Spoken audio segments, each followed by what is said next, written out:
እጣ ፈንታ ልብ አንጠልጣይ እውነተኛ የህይወት ታሪክ። ጸሐፊ ህሊና፣ ተራኪ ኢናያ። ለቻናላችን አዲስ ከሆናችሁ ላይክ፣ ሼር፣ ሰብስክራይብ በማድረግ አብሮነታችሁን ያሳዩን። እየተከታተላችሁን ስለሆነ እናመሰግናለን። ስሜ ህሊና ይባላል። የምኖረው ከቤተሰቦቼ ጋር ነው። አንድ መንታ እህት አለችኝ፣ መቅደላዊት ትባላለች። በሚገርም የቤተሰብ ፍቅር ነው ያደግኩት። የኖርኩበት ሰፈር ደግሞ የጉርብትና ምሳሌ የሚሆን ነው።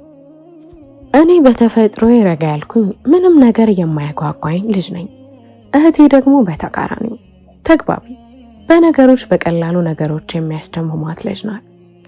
ልጅነቴን በደንብ ተጫውቼን ያሳለፍኩት። ሰፈር ውስጥ ከልጅነቴ ጀምሮ ሁሌም ማልስማማው የማይመቸኝ ልጅ አለ። ብሩክ ይባላል። ከብሩክ ጋር ሁሌን የምንጣለው፣ ተስማምተን አናውቅም። ብሩክ ማለት ቆንጆ፣ ተግባቢ፣ ሳቂታ ጎበዝ ነው። የሰፈር ልጆች በጣም ነው የሚወዱት ከኔ በቀር። ከኛ ሰፈር ብሩክን የሚጠላ አለ ቢባል አላምንም። እኔ 10ኛ ክፍል ተማሪ ሲሆን ብሩክ ደግሞ ዩኒቨርሲቲ ደርሶ ለመማር ሄደ። ሁሉም ነበር የከፋቸው፣ እኔ ግን ምንም ግድ አልሰጠኝም። ብሩክም የ2ኛ ዓመት የዩኒቨርሲቲ ተማሪ ሲሆን እኔም ደግሞ የ12ኛ ክፍል ተማሪ ሆንኩኝ። ግን አንድ ሰፈር እየኖርን በስህተትም ቢሆን ከሄደ በኋላ አጋጥሞኝ አይቼው አላውቅም። የሰፈር ልጆች ግን ለእረፍት ሲመጣ እንደሚያገኛቸው እሰማለሁ። እኔ እሑድ ቀንን ቤተክርስቲያን ሳልሄድ ቀርቼ አላውቅም። ዛሬም ለመሄድ ተነሳ። ከእህቴ መቅዲና ከ3 ጓደኞቼ ጋር መሄድ ጀመርን። ጓደኞቼ ብሌን፣ ሩትና ሴና ይባላሉ። ከማንም በላይ ግን ብሌን የልብ ጓደኛዬ ናት።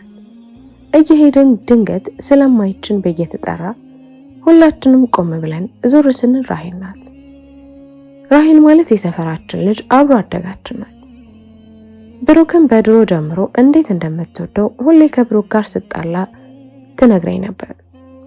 እያለከለከች አጠገባችን ደረሰች። እናንተ ስጠራችሁ አሰሙም እንዴ ብላን በየተራ ሰላም አለች። መቅዲም በሰላም ነው አይራን አለቻት። አዎ አንድ ነገር ልነግራችሁ ነው የጠራኋችሁ። ምን አለቻት ብሌን። ራሄልም ፍንድቅድቅ እያለች ብሩኬ እኮ መጣ ደስ አይልም አለች። ሩትም ቀበል አድርጋ እውነት ደስ ይላል፣ በቃ እናገኘዋለና አለቻት። ራሄልም ወደ እኔ እያየች ምን ነው ዝም አልሽ አለች። ብሩክ መጣን ያልሽው? አዎ መጥቷል፣ መች ነው የሚሄደው አልኳት። ወዲያው ፊቷ ቀይር አለ። እንጃ ግን 2 ሳምንት ወይ 3 ሳምንት አለች።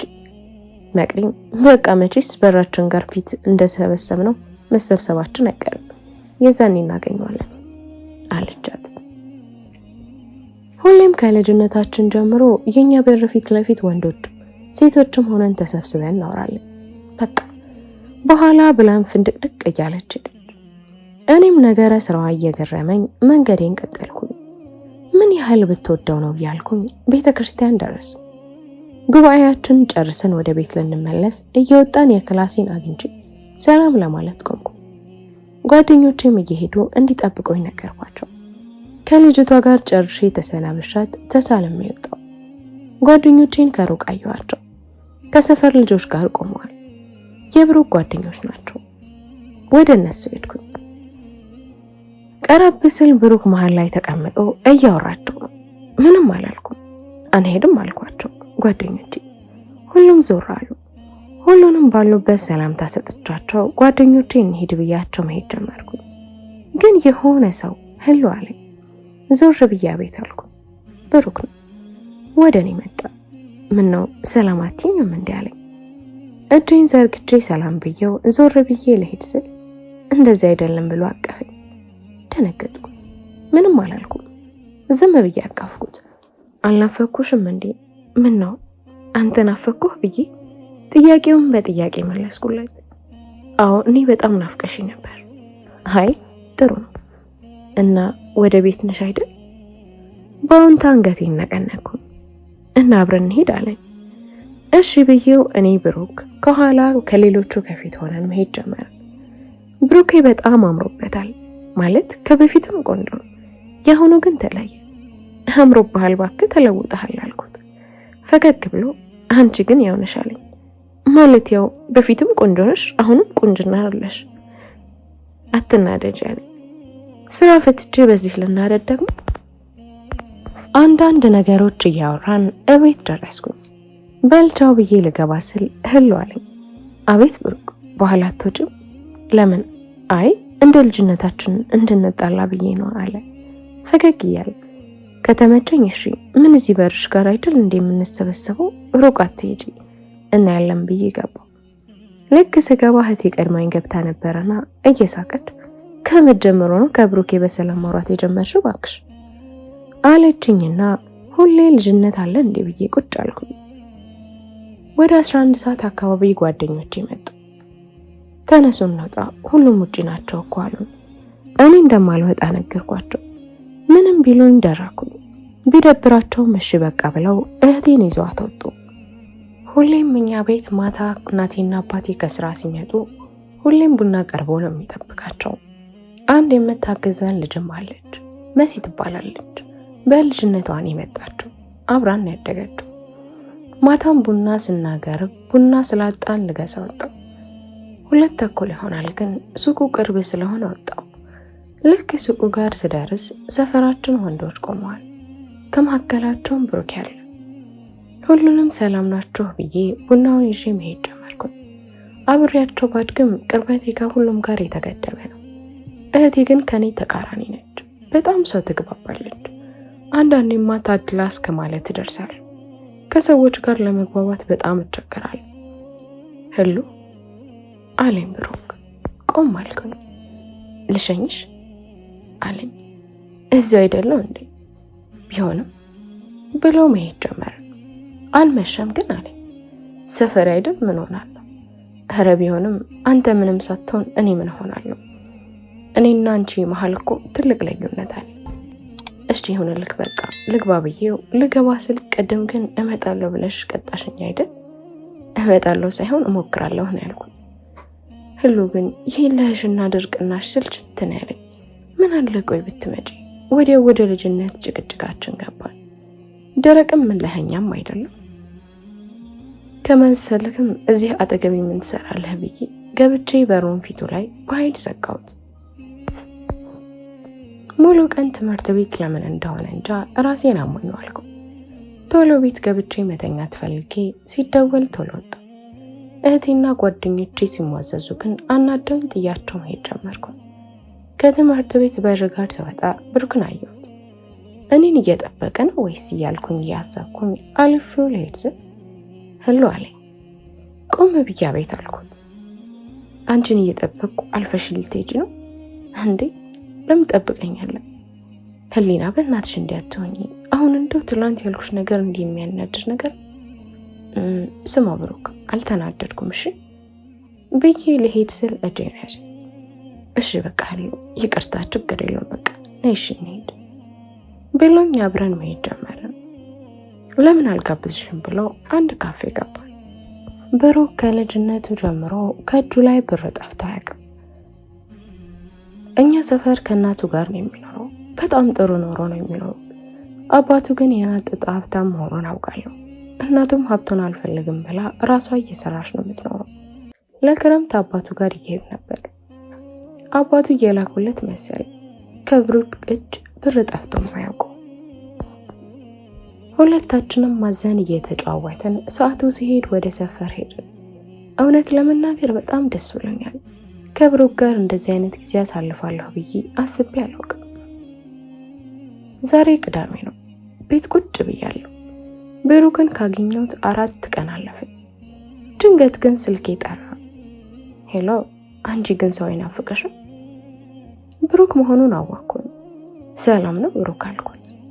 ትንሽ ካወራን በኋላ ቻው ተባብለን ዘጋን። ዛሬ አብሬያቸው ተሰብስቤ እያወራን ነው። እራት ለምን አንበላም ብሩክ ሳይሄድ በፊት የሚል ሀሳብ መጣ። ሁሉም ተስማሙ።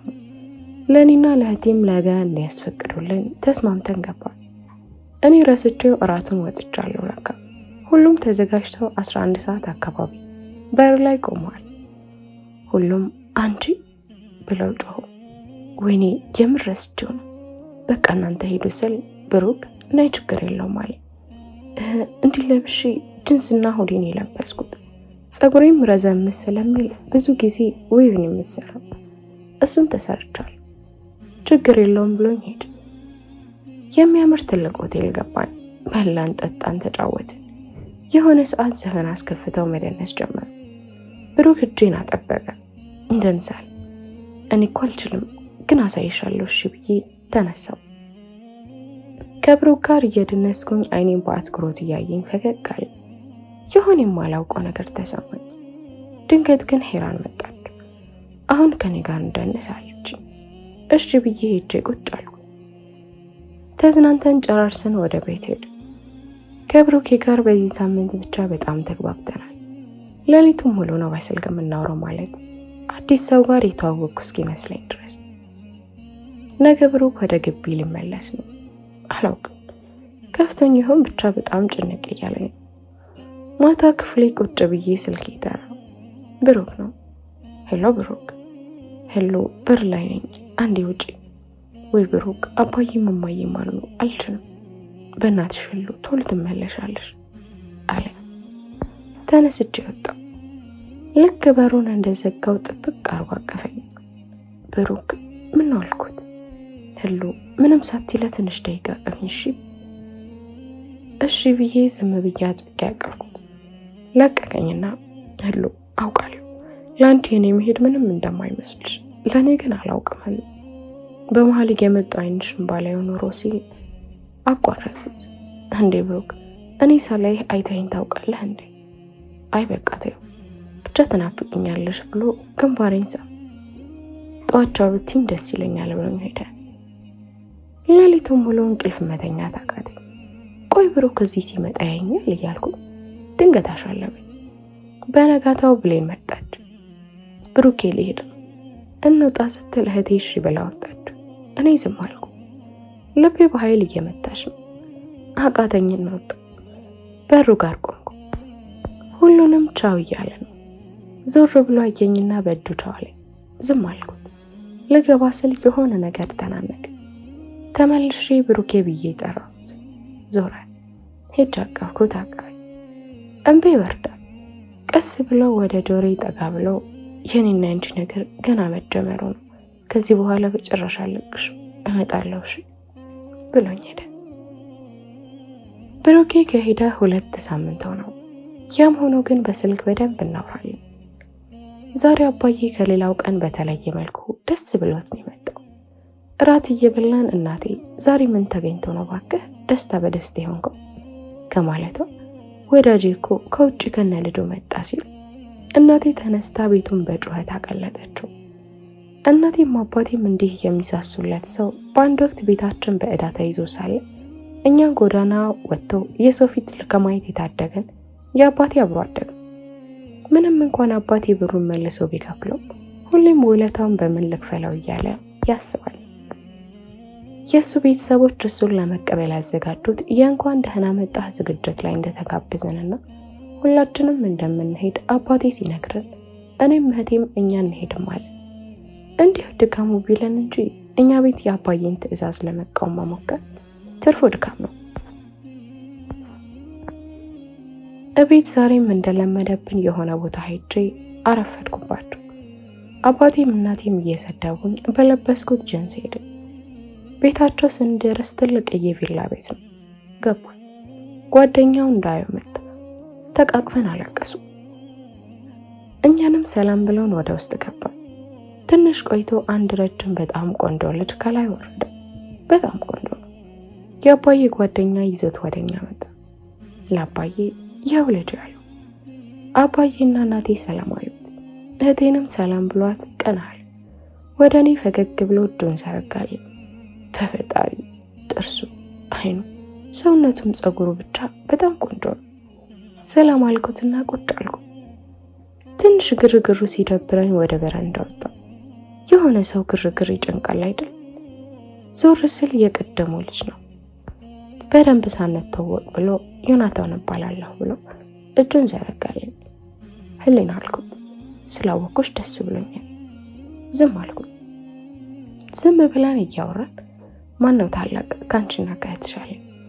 አይ መንታ ነን። እራው ምን አንመሳሰልም እንዴ? አይ ትመሳሰላላችሁ፣ ግን እንደመንታ አይደለም። እንዲህ እያወራን የሆኑ ወንዶች መጡ። አንዴ ብሎ ሰላም አላቸው። ጓደኞቹ ናቸው። ሁሉም ቆንጆ ናቸው። ውበት በየቤቱ መታደል ጀመረ እንዴ እያልኩኝ ታውቂያቸው ጓደኞቼ ናቸው አለ። ታውቂያቸው ወደ ውስጥ ገባው። ዝግጅቱን ጨርሰን ልንወጣ ስንል ዮናታን ጠራኝ። ቻው ሳትኝ ሲለኝ ምንም ሳልለው ደህና ሁን ብዬ ሄድኩ። ከብሩኬ ጋር ሳወራ አላድርም። እንደዛም ምጠላው ልጅ አሁን ሳላወራ መተኛት አልችልም። ብሩኬ ግን ትዕግስቱ ይገርመኛል። እኔ በጣም እልኸኛ ነኝ። አንዴም አልደውልም፣ እሱ ግን ሳይደውልልኝ አይውልም። ሰሞኑን አባዬ ጓደኛውን ከሚስቱ ከልጁ ጋር እራት ሊጠራው እየተዘጋጀ ነው። አባዬ እንዴት እንደሚወደው ሳስብ ይገርመኛል። ዛሬ አባዬ ጓደኛውን ከነቤተሰቡ ለመጥራት በር ዘግቶ በጣም በስራ ጽምድ ብሏል። ሁሉንም ጨራርሰን ማታ ላይ እኔም ሱቅ ወጣሁ። በዛውም ከብሩኬ ጋር በስልክ ለማውራት እንዲመቸኝ ነው። ከብሩክ ጋር ጨርሼ ወደ ቤት ገባሁ። እንግዶቻችን መጥተው ነበር። ሰላም ብያቸው ወደ ውስጥ ገባሁ። ግቢ ቁጭ ብዬ እያለ ዮናታን መጣ። ልቀመጥ አለኝ። ወንበር ላምጣልህ? አይ ተይው እዚህ ጋር ሆናለሁ ብለው ድንጋይ ላይ ተቀመጠ። እንዲሁ እያወራን በጣም ቆንጆ ነሽ አለኝ። ቀና ብዬ አመሰግናለሁ አልኩት። እቤት ተጠርተን ገባን። አባዬም መቼስ አገርህ በትንሹም ጠፍቶብሃል አይደል አለ። አዎ በትንሹ ጋሼ ብሎ መለሰለት። ዮናታን ጋሼ አለው። አባቴም አቤት ልጄ ድፍረት ካልሆነብኝ ለምን ህሊና ቅዳሜና እሁድን አታስጎበኘኝም አለ። አባዬም አልተቃወመም። እኔ ዝም አልኩ። ከዮናታን ጋር በጣም እየተግባባን መጣን። ምርጥ ልጅ። አንድ ቀን ብሌን መታ እራት ለጋብዘሽ ብላ ድርቅ አለችብኝ። እኔም ቤት አስፈቅጄ ከእህቴ ጋር አብረን እንድንሄድ ተፈቀደልኝ። ኖርማል ልብስ ልለብስ ስል እህቴም ብሌንም አስወልቀው የሚያምር ቀሚስ አለበሱ። ከነሱ ጋር መከራከር ስለማልችል እሺ ብዬ ወጣ። በጣም የሚያምር ሆቴል ገባን። ሌሎቹ ጓደኞችም አሉ። ቆይ ብር ከየት ቀምጥታችሁ ነው ስል ጥያቄ ታብሪ ቁጭ ብለን እንነግርሻለን ብሎ እየጎተቱ አስገቡኝ። እላይ ኮሪደሩ ላይ ወጣን። አንድ ጠረጴዛና 2 ወንበር አለ። ሙሉ ለሙሉ በዲም ላይ ተሸብርቋል። አንድ ዋይንና 2 ብርጭቆ አለ። እናንተ እሬት ነው ያመጣችሁን ብዬ ኮሪደሩ ላይ ቆሜ አካባቢውን ማየት ጀመርኩ። ድንገት የሆነ ሰው ወገቤን አቀፈኝ። ደንግጬ ዞር ስል ብሩኬ ነው። በጣም ደነገጥኩ። ብሩኬ ብዬ አቀፍኩት። እሱም አቀፈኝ። እንዴት መጣ? ናፈቅሽኝ ብሎ ለቀቀኝና እንቀመጥ ልዕልቴ አለኝ። ልዕልቴ ብዬ ደገምኩለት። ምነው ንግስቴ ላርጉ ብሎ ፈገግ አለ። ወንበር ስቦ አስቀመጠኝ። በጣም አምሮብሻል፣ ምን ታደርገዋለህ? አብረን ራት በላን። እኔና ብሩኬ ጋር እየሆነ ያለው ነገር ምን እንደሆነ ልረዳው አልቻልኩም። ግን በቃ ልብ የሚለኝን ነው መከተለው። ቆመና እጁን ዘረጋልኝ። እኔም ተነሳው። ሄሎ አለኝ። አቤት ብሩኬ። ታውቂያለሽ ግን ሲለኝ ስልክ ጠራ። አቋርጬው ከጠረጴዛ ላይ ስልኬን አነሳው። ዮናታን ነው። ብሩኬም ስልኬን አይቶ በአይኑ ማን ነው የሚል አስተያየት እያየ ስልኬን አነሳው። ይቅርታ ከመሸ ደወልኩ አይደል አለኝ ዮናታን። ምንም አይደል፣ አሁን ግን ቤት አይደለሁም፣ እናም ነገ ደውልልሃለሁ ብዬ ዘጋሁ። ብሩኬም ምንም ሳይል አይኔን እያየ በሰላም ነው ከመሸ አለኝ። አዎ በሰላም ነው፣ ከቤት ነው የደወለልኛል። ነገር ነው ብዬ ቁጭ አልኩ። ጨራርሰን ቤት በር ጋር ደረስ። ከብሩኬ ጋር አይን ለአይን ብዙ መጠየቅ የፈለገው ነገር እንዳለ ተረድቻለሁ፣ ግን ምንም አላልኩም። ቻው ብሎ ግንባሬን ስሙኝ ሄደ። በነጋታው ከክላስ ስመለስ ዮናታን ደወለ። ቀጥታ ትላንት የት ነበርሽ በዛ ማታ ብሎ ጠየቀ። አጠያየቁ ቢያናደኝም አይ ከሰፈር ልጆች ጋር ራት ወጥተን በዛ ማታ አለ። ተናድጄ እና ራት ሆኖ ጠዋት እናድርገው አልኩት። ደንገጥ ብሎ አይ እሺ በቃ እኔ እኮ ስለተጨነቅኩ ነው። ለምን ሲባል አይ ምንም ተይ በቃ እሺ በቃ ነገ እናወራለን ብዬ ዘጋው። ዛሬ የተረገመ ቀን ነው፣ ቅዳሜ ነው። ቤት ቁጭ ብዬ ሄራን እያለቀሰች ገባች። ሄራን ማለት ሁሌ ከብሩክ ስር ማትጠፋው ልጅ ናት። እኔም እህቴም ደንግጠን በሰላም ነው አልናት። በስንት መከራ ነገረችን እያለቀሰች። ከብሩኬ ፍቅር ይዞኛል አለችን። አላውቅም ምን እንደሆንኩ፣ ግን አንዳችን ነገር አናቴ ላይ የወደቀን ይመስለኝ። ትንሽ ከተረጋጋው በኋላ ግን ቆይ አንቺ ከመጀመሩ ነው እኛ ጋር መጥተሽ ለዛው ሚስጥርሽን እስከ ማውራት የደረስሽው አልኳት። አላውቅም በቃ እናንተ ናችሁ የታያችሁኝ አለች። እህቴም ሂጂ ንገሪው አለቻት። ትቻቸው ገባው። ከዛን ቀን ጀምሮ እኔና ብሩክ አብረን ስንቀመጥ መሀል ትገባለች፣ ስናወራ ታቋርጠናለች። እማታደርገው ጉድ የለም። አንድ ቀን ሁላ ብሩኬ እንደማፈቅረው ከነገርኩሽ በኋላ ከሱ ስር አልጠፋልሽ አለችኝ። በሽተኛ ነሽ ታካሚ እሺ ብያት ትቻት ሄድኩ። በዚህ ሁኔታ ከብሩኬ ጋር በስልክም እያወራሁ በአካልም ሲመጣ እያገኘኝ የኛ መፈተኛ ጊዜ ደረሰ። እኔም እህቴም ጥሩ ውጤት አምጥተን አለፍን። የአባቴ ደስታ ወደር አልነበረውም። ከማንም በላይ ደግሞ ብሩኬ በጣም ደስ ብሎት ነበር። የፈጣሪ ፈቃድ ሆኖ እዚሁ አዲስ አበባ ደረሰ። እኔ ኔቸር፣ እህቴ ደግሞ ሶሻል ነበረች። እህቴ የህግ ተማሪ ለመሆን፣ እኔ ደግሞ ሶፍትዌር ኢንጂነሪንግ ለመማር ነው የምፈልገው። ውጤት ከወጣ በኋላ ብሩኬን በአካል አላገኘሁትም ነበር። ዛሬ ግን መጣ። በጣም ደስ ብሎኝ ጥምጥም አልኩበት። የደስ ሊጋብዘኝም ይዞኝ ወጣ። በቃ በጣም ደስ ብሎኛል። ወክ አደረግን። አንድ ድንጋይ እየጠቆመኝ እዚህ ጋር እንቀመጣለን። አልተቃወምኩም። የሆነ ሰዓት አይኔን በፍርሃት አስተያየት እያየኝ ህሉ አለኝ። ወይ ብሩክ፣ አሁን የምነግርሽ ነገር ከልጅነት ጀምሮ ልነግርሽ የምፈልገው ነገር ነው። ግን አሁን ገና ናት እያልኩኝ ብዙ ጊዜ አለፈኝ። ብቻ ብዙ ለራሴ ምክንያት እየሰጠው የመጨረሻ ውጤትሽ ከወጣ በኋላ እንደምነግርሽ ለራሴ ቃል ገባው። እናም ይሄው ልንገርሽ። ምንድነው ብሩኬ?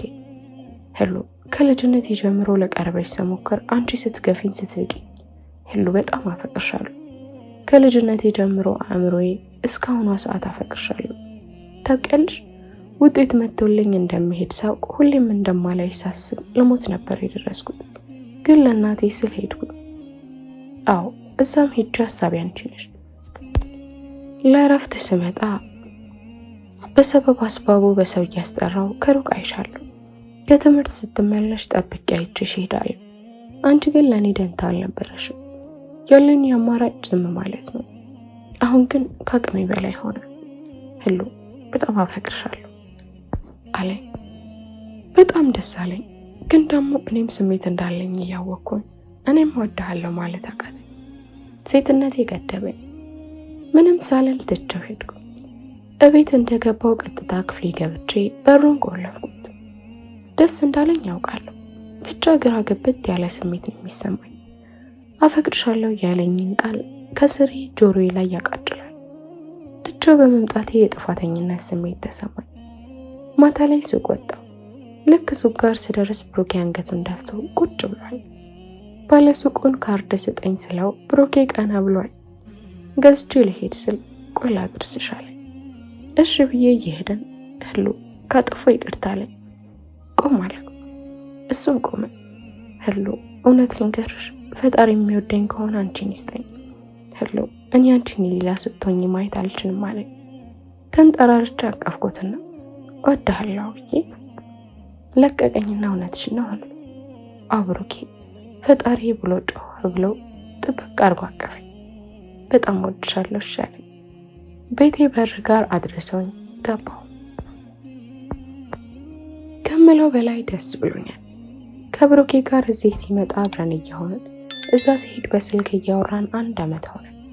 እኔም ዲፓርትመንት መርጬ የሶፍትዌር ኢንጂነሪንግ ተማሪ ሆንኩ። ከዮናታን ጋር በጣም ጥሩ ጓደኝነት አለ። ብሩኬ ግን ሁሌም ይደብረዋል። አጉል ቅናት ነው ብዬ ዝም ብለዋለሁ። አሁን ግን ዮኒ በተለየ አስተያየት እንደሚያየኝ አስተዋልኩ። ማስተዋል ብቻ ሳይሆን ከራሱ አንደበት ሰማ። በጣም እንደሚያፈቅረኝና አግብቶኝ ይዞኝ ወደ ውጭ መሄድ እንደሚፈልግ ሲያወራ ሰማሁ። ሁለተኛ የኔ ሐሳብ ከአእምሮ እንዲያወጣ እና ማፈቅረው ሰው እንዳለ ያወቀ እንዲህ ማሰቡ ብልግና እንደሆነ ነገርኩ።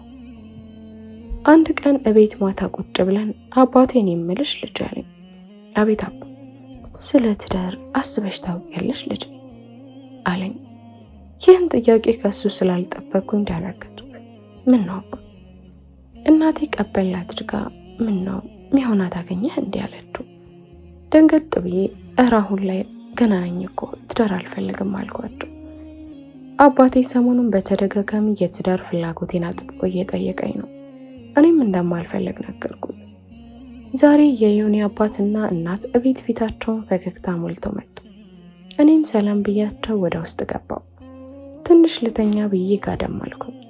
ድንገት ግን እህቴ መቅዲ በሩን በርግዳ ገባች። ደንግጬ ያምሻል እንዲ አልኳት። ወይኔ ህሎ አለችኝ። ምንድነው?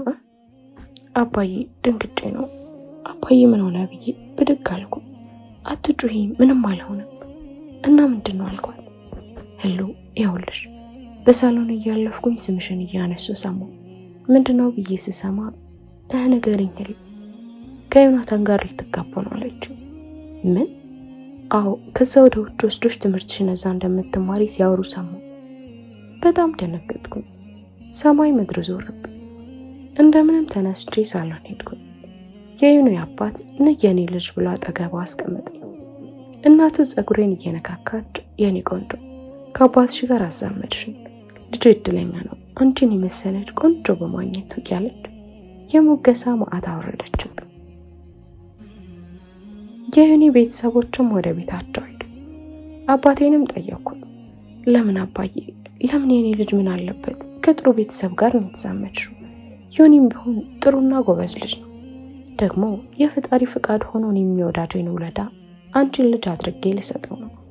የኔ ልጅ ትልቅ ሸክም ከላይ ላይ ያወረድሽልኝ ብሎ ወደ ውስጥ ገባ።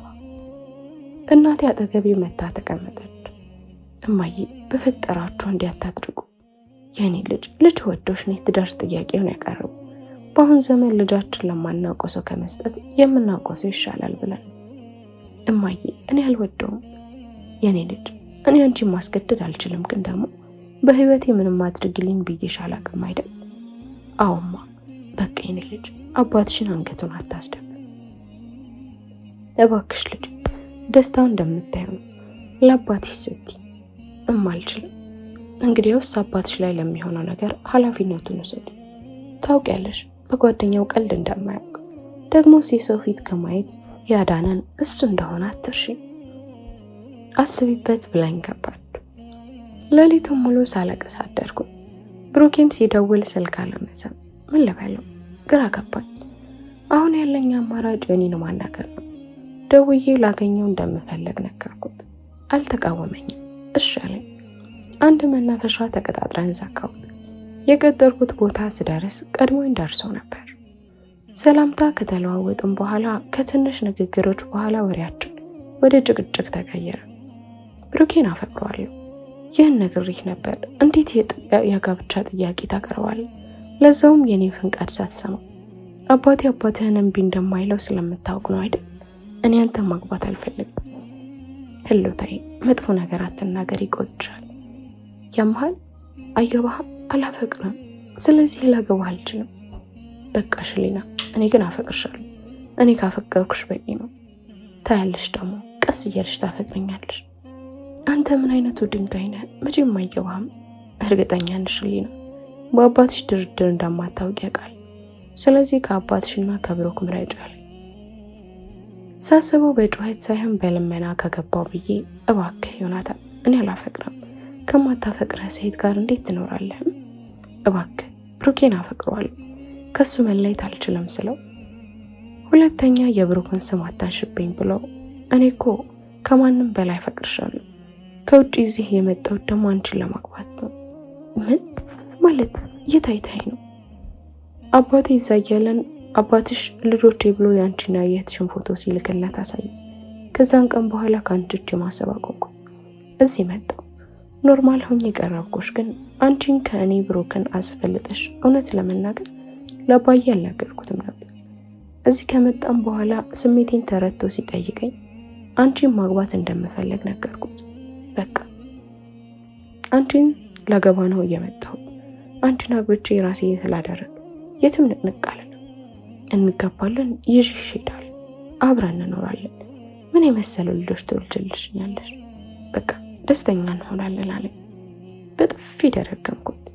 ምንም አልመሰለውም። መቼም አላገባህም እሺ ብዬው ሄድኩ። ከሩቅ ሆኖ ታያለሽ ሚስት ያደርግሻለሁ አለኝ።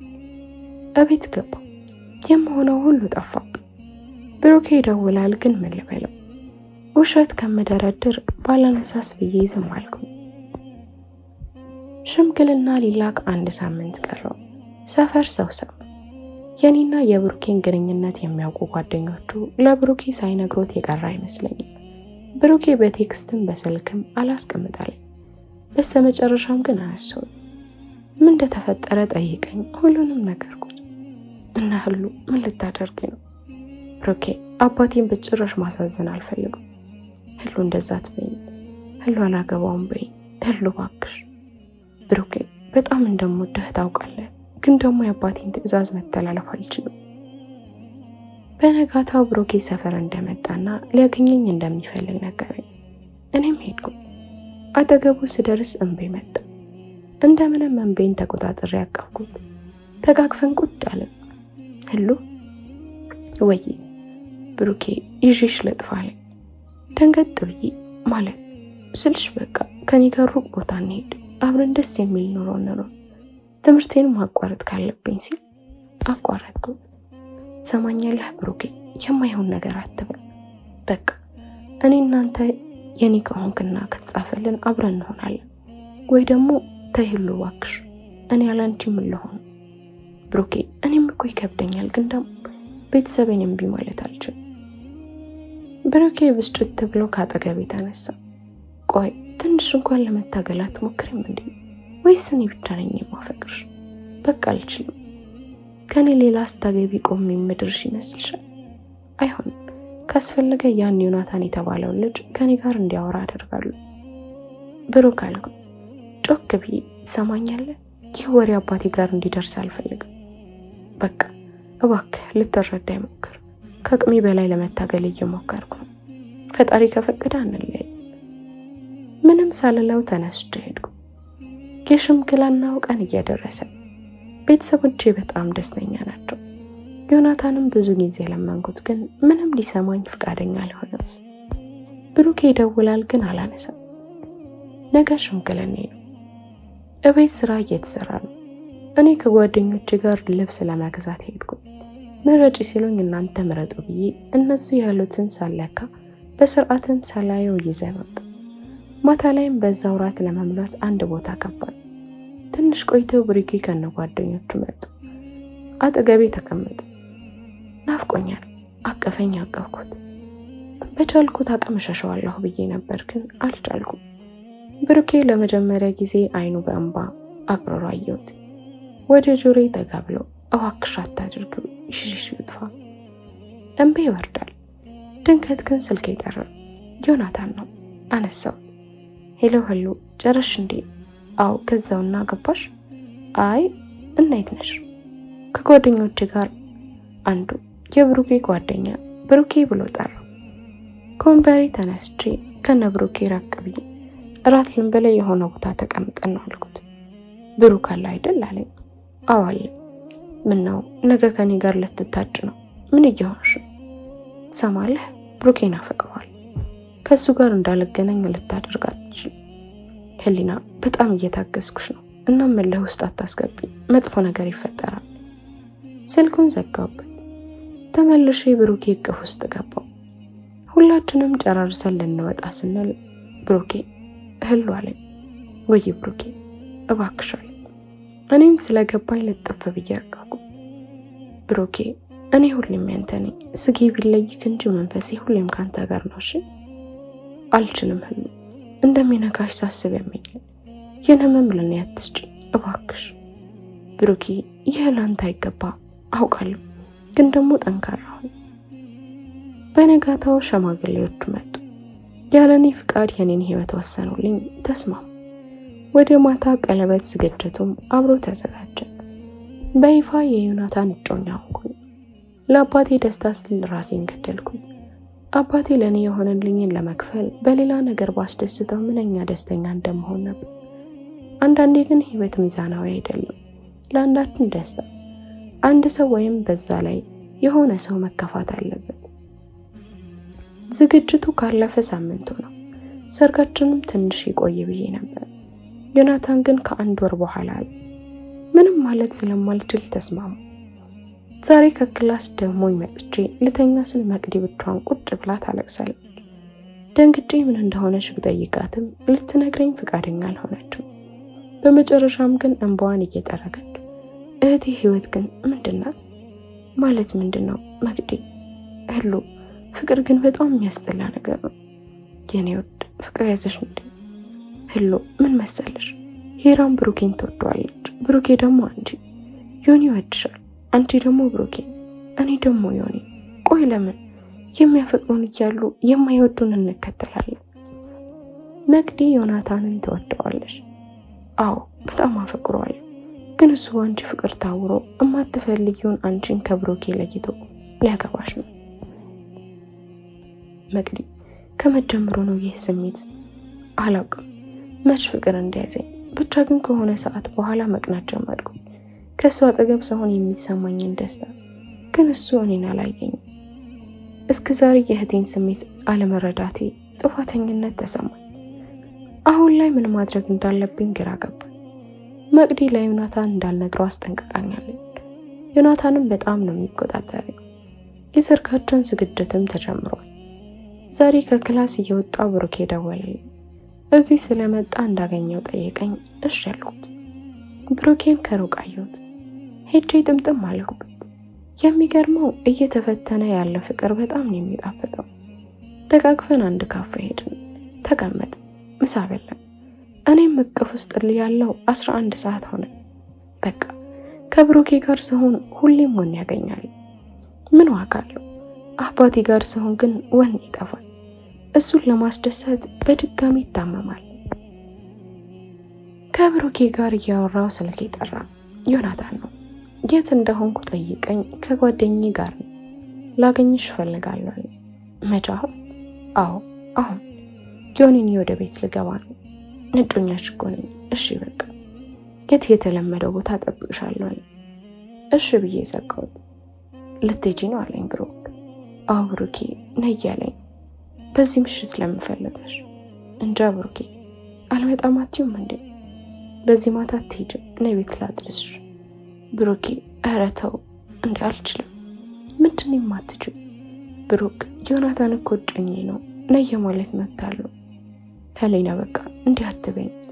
እሺ በቃ አትሄጂም። ዛሬ እሱ ጋር ከሄድሽ ለመጨረሻ ጊዜ ነው የምታይኝሽ። መሄድ አቃተኝ። የፈለገው ይምጣ ብዬ ስልኬን አጥፍቼ ብሩኬ ጋር ቁጭ አልኩ። አብረን እስከ ማታ 3 ሰዓት አመሸን። በነገራችን ላይ ከብሩኬ ጋር ምን አይነት ግንኙነት ፈጽመን አናውቅም። እቤት ድረስ ዳርሶኝ ገባው። ወደ ቤት ስገባ ግን ዮናታን ቁጭ ብሏል። እቤት አባቴ አይኑ ደም መስሏል። ሰላም ዋላችሁ ብዬ ሳልጨርስ አባዬ መጥቶ በጥፊ መንጋጭሌን አገፈፈልኝ። አፍንጬ መድማት ጀመረ። ዮናታን ብድግ ብሎ ቆያሽ እኔ አናግራታለሁ አለው። አባቴ ድምፁንም በንዴት እየተንቀጠቀጠ ትሰሚያለሽ፣ እኔ አንቺ እንዲህ አላሳደግኩሽ። ከዛሬ ጀምሮ እግርሽን ከዚህ ቤት ውልፍጥ ታደርግና ሰብርሻለሁ። አባ ትምህርትስ የውጮኛሽ ያደርስሻል አለኝ ብሎኝ ወደ ውስጥ ገባ። ዮኒ እጄን ይዞኝ እጅ ወጣ። ላፍንጬ ሶፍት ሰጥቶኝ የት ነበርሽ ሌና? ምን አገባ? ቆይ አንተ ግን ምን አይነት ሰው ነህ? እንደማላፈቅርህ እያወቅ ለምንድን ነው ይህን የምታደርገው? እኔ መቼም ያንተ መሆን አልችልም። ለምን አይገባህም? ትችያለሽ፣ የኔ ትሆኛለሽ። ፍቅር ደግሞ ቀስ እያለ ይመጣል። ምን ችግር አለው? ቆይ አንቺ ምን አነሰሽ? ንገሪኝ፣ ከኔ ምን ጎደለሽ? ትሰማለህ? አንድም ነገር ታይቶኝ አያውቅም። እሺ በቃ እኔ ከብሩክ ውጪ ማንንም ወንድ አላፈቅርም። እኔን ታገቢኛለሽ። ከዛም ብሩክ የሚባል ሰው ከአእምሮሽ ይጠፋል። መቼም አንተ ግን የማትወደህን ሴት አግብተህ መቼም መንፈሴ እኮ ያንተ አይሆንም። ስጊ ብቻ ምን ይሰራልሃል? ህሊና ሁሉም ነገርሽ የኔ ይሆናል፣ አካልሽም መንፈስሽም። ተናድጄ ጥዬው ገባው። ብሩኬን ሳላገኘው 1 ሳምንት ሆነኝ። የተፈጠረውንም ነገር ነገርኩኝ።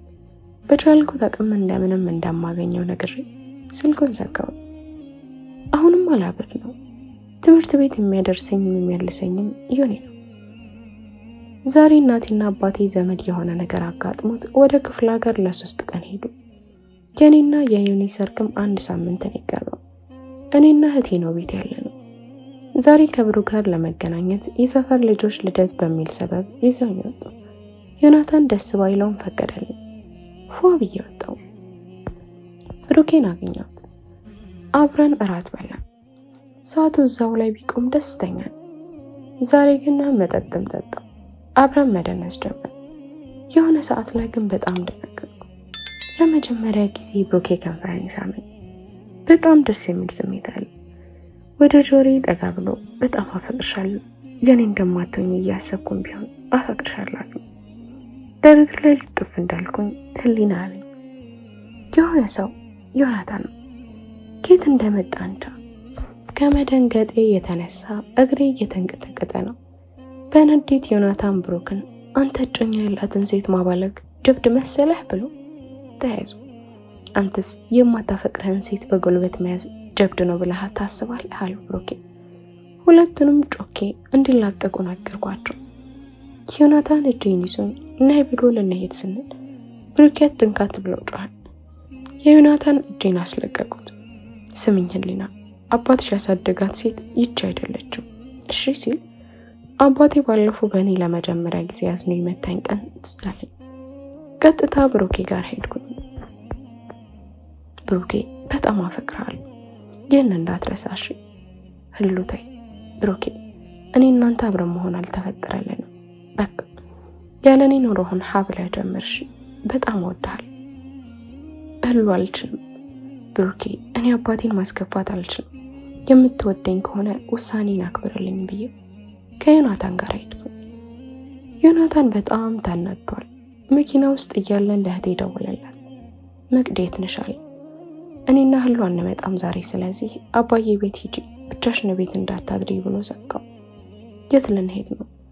ብቻችን የምንሆንበት አለኝ። የትም መሄድ አልፈልግም፣ ቤት ይውሰደኝ። ዝም አለ። አፓርታማ ነገር ነው። ከመኪናው ወረደ። እናም ገባን። ወደ ውስጥ ገባን። ጽድት ያለ ቤት ነው። የማን ቤት ነው? የኔ ነው። ዝም ብዬ ተከራይቼ ነው አለኝ። ቁጭ አልኩኝ። 2 ክፍል አለ። በቃ ለተኛ ብዬ እንደገባው ክፍል ልገባ ስል ህሊና አለኝ፣ ከዚህ በኋላ አልደግሞ ብሩክ ከሚባል ልጅ ጋር እንዳላይሽ እሺ ብዬው ገባው። ስልክ የጠራ እህቴ ናት። ሁሉንም የተፈጠረውን እየነገርኳት ነው። ብሩኬ እነሳመኝ ይቀበል። ድንገት ግን በሩ በኃይለኛው ጮኸ።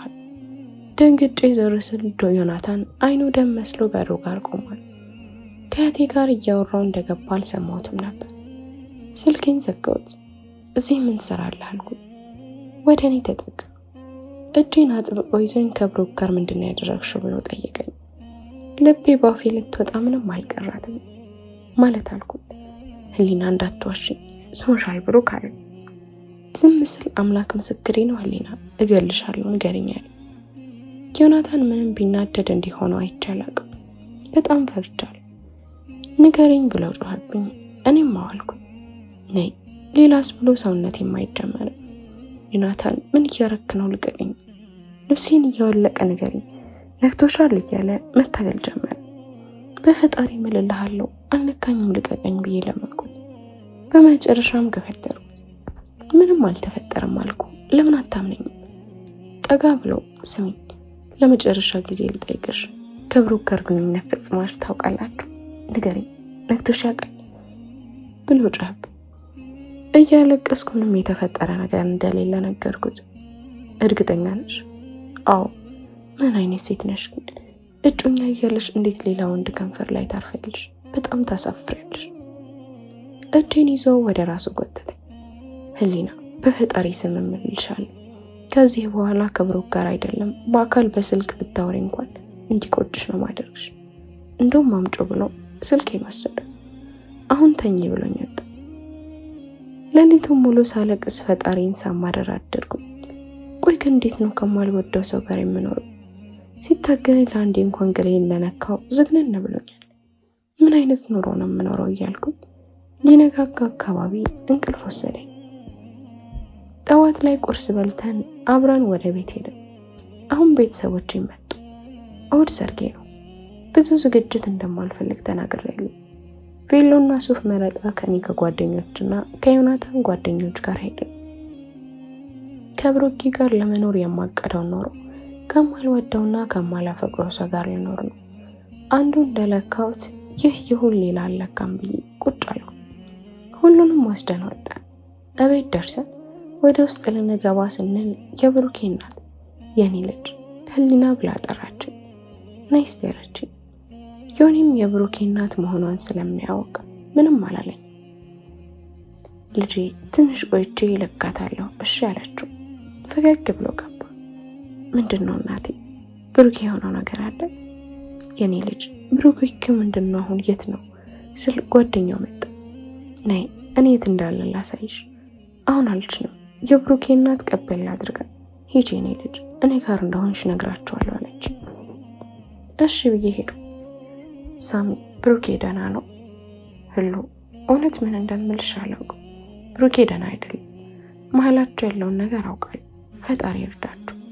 አሜን ሳሚ። አንድ ባር ገባን። ብሩኬን ከሩቅ ላየሁት እየጠጣ ነው። አጠገቡ ሄጄ ቁጭ አልኩኝ። ህሉ እዚህ ምን ትሰሪያለሽ? ብሩኬ የኔ ፍቅር ና ከዚህ እንውጣ። አልወጣም ህሉ፣ አንቺ ስትሄጂ ብቸኝነቴን ማን ሊያስረሳኝ? ብሩኬ ግን ተው፣ የጥፋተኝነት ስሜት እንዲሰማኝ አታድርግ እባክህ። ነሽ ጥፋተኛ ነሽ። ቆይ ለምን ቀረብሽኝ? ለምን እንደ በፊቱ አላሻሸሽኝም? ለምን ያለመደብሽን ከቀረብሽ በኋላ አሁን ለምን ተርቅኛለሽ? ብሩኬ እኔ እኮ አፈቅርሃለሁ። ተይ ህሉ፣ ለፍቅር ከታገልሽ ምን ዋጋ አለው? ህሊና አሁን እኮ ልታገቢ፣ አንቺ ሌላ ልትሆኝ፣ ከአንቺ ጋር ልኖር የምፈልገውን ህይወት ከአንቺ ሌላ ሰው ጋር ልትኖሪ ነው። ህሊና አልችልም። ወንድ ልጅ ነኝ። የምወዳትን የማፈቅራትን ሴት ሌላ ሰው እንደሚነካት ሳስብ ያመኛል። ስለዚህ መጠጥ ቢያንስ ለትንሽ ጊዜ ነገሮችን ያስረሳኛል። ብሩኬ ትሰማኛለህ? ከዚህ በኋላ ለእናትህም ለጓደኞችም ጭንቀት የምትሆን ከሆነ ወደ ትምህርትህ የማትመለስ ከሆነ ብሩኬ ፈጣሪ ምስክሬ ነው ራሴን አጠፋለሁ። ህሊና አለኝ ጮክ ብሎ። አትጮህ ብሩኬ፣ አልበዛም እንዲቆ እኔ አላሳዘናችሁ። ትሰማኛለህ? ነግሬሃለሁ። ያልኩህን የማታደርግ ከሆነ እኔ ለሚሆነው ነገር ተጠያቂ ነህ ብዬ ጥዬ ወጣሁ። ቆይ ፈጣሪ ምን አጥፍቼ ነው በዚህ ልክ የምትፈትን? አባቴን ላለማሳዘን ብዬ ራሴን ገደልኩ። ብሩኬን አሳመንኩኝ። እህቴን በስሜቷ ላይ ተጫወትኩኝ። ፈጣሪ ለምን እያልኩኝ እያለቀስኩኝ እቤት ደረስኩኝ። ነገ ሰርጌ ሆቴል ስለሚሆን ቤት ምንም ስራ የለም። ድንገት ግን ተነስቼ ቤተክርስቲያን መሄድ ፈለግኩ። 11 ሰዓት ላይ ወደ ቤተክርስቲያን ሄድኩ። ልክ በሩ ጋር ስደርስ እንባዬ ዱብ ዱብ ማለት ጀመረ። ገብቼ አነባሁት። እንደ ጉድ ያለ ረፍት አለቀስኩ። ራሴን እስኪያመኝ ድረስ ከፈጣሪ ጋር ተፋጠጡ። ጌታዬ ጠይቁ ይሰጣችኋል አይደል ያልኩ። ብሩኬን ሰተከኝ መልሰህ አንፈከኝ። ሁሉም ለበጎ ነው ላንቺ ብዬ። እሱ ላንቺ የተጻፈልሽ ሰው አይደለም የምትለኝ ከሆነ ብርታቱን ስጠኝ፣ ፈተኔን የሚችልበት አቅም ስጠኝ። ከቤተ ክርስቲያን ተመልሼ ማታ ላይ ሚዜዎች መጡ። ሌሊት ላይም ጸጉር ቤት ስለምንሄድ ትንሽ እንተኛ ተባብለን ልተኛ ስንል የዮኒ አባት ሁሉንም አንዴ ሳሎን ነው ብሎ መሰብሰብ ጀመረ። ትንሽ ንግግር ካደረገ በኋላ አንድ ቁልፍ አውጥቶ የራሳችሁን ቤት እስክትሰሩ ይህ የቤት ቁልፍ ለእናንተ አስበረክታለሁ ብሎ በእጄ ሰጠኝ። ምንም አላልኩም። የአፓርታማ ቁልፍ ነው የሰጠው። ተቃቅፈን ምናምን ስንጨርስ ትልልቆቹ እየጨፈሩ ነው። ነገ እኔ መስዋዕት ሊያደርጉ ነው እየጨፈሩ። ነገ እህቴ በቁሟ ለምትሞተው እነሱ እየጨፈሩ ነው። ነገ ብሩኬ ለሚታመመው እነሱ እየጨፈሩ ነው። ጠዋት ጨራርሼ ለባብሼ ፎቶ እየተነሳ ነው። በነገራችን ላይ እህቴ ሚዜ ናት። ፊቷ በሳቅ ቢሞላም አይኗ ውስጥ ያለውን ስብራት ማየት ቀላል። ምን አለ ይህን ስብራቷን ቀድሜ ባየሁት ነው። እኔ በምታመመው ልክ እህቴም እየታመመች ነው። የሚወዱትን ፈልጎ ማጣት ከባድ ስብራት ህመም ነው። የእሷ ደግሞ የምታፈቅረውን ሰው በገዛ እህቷ ምክንያት ማጣት ከባድ ስሜት እንዳለው እረዳታለሁ።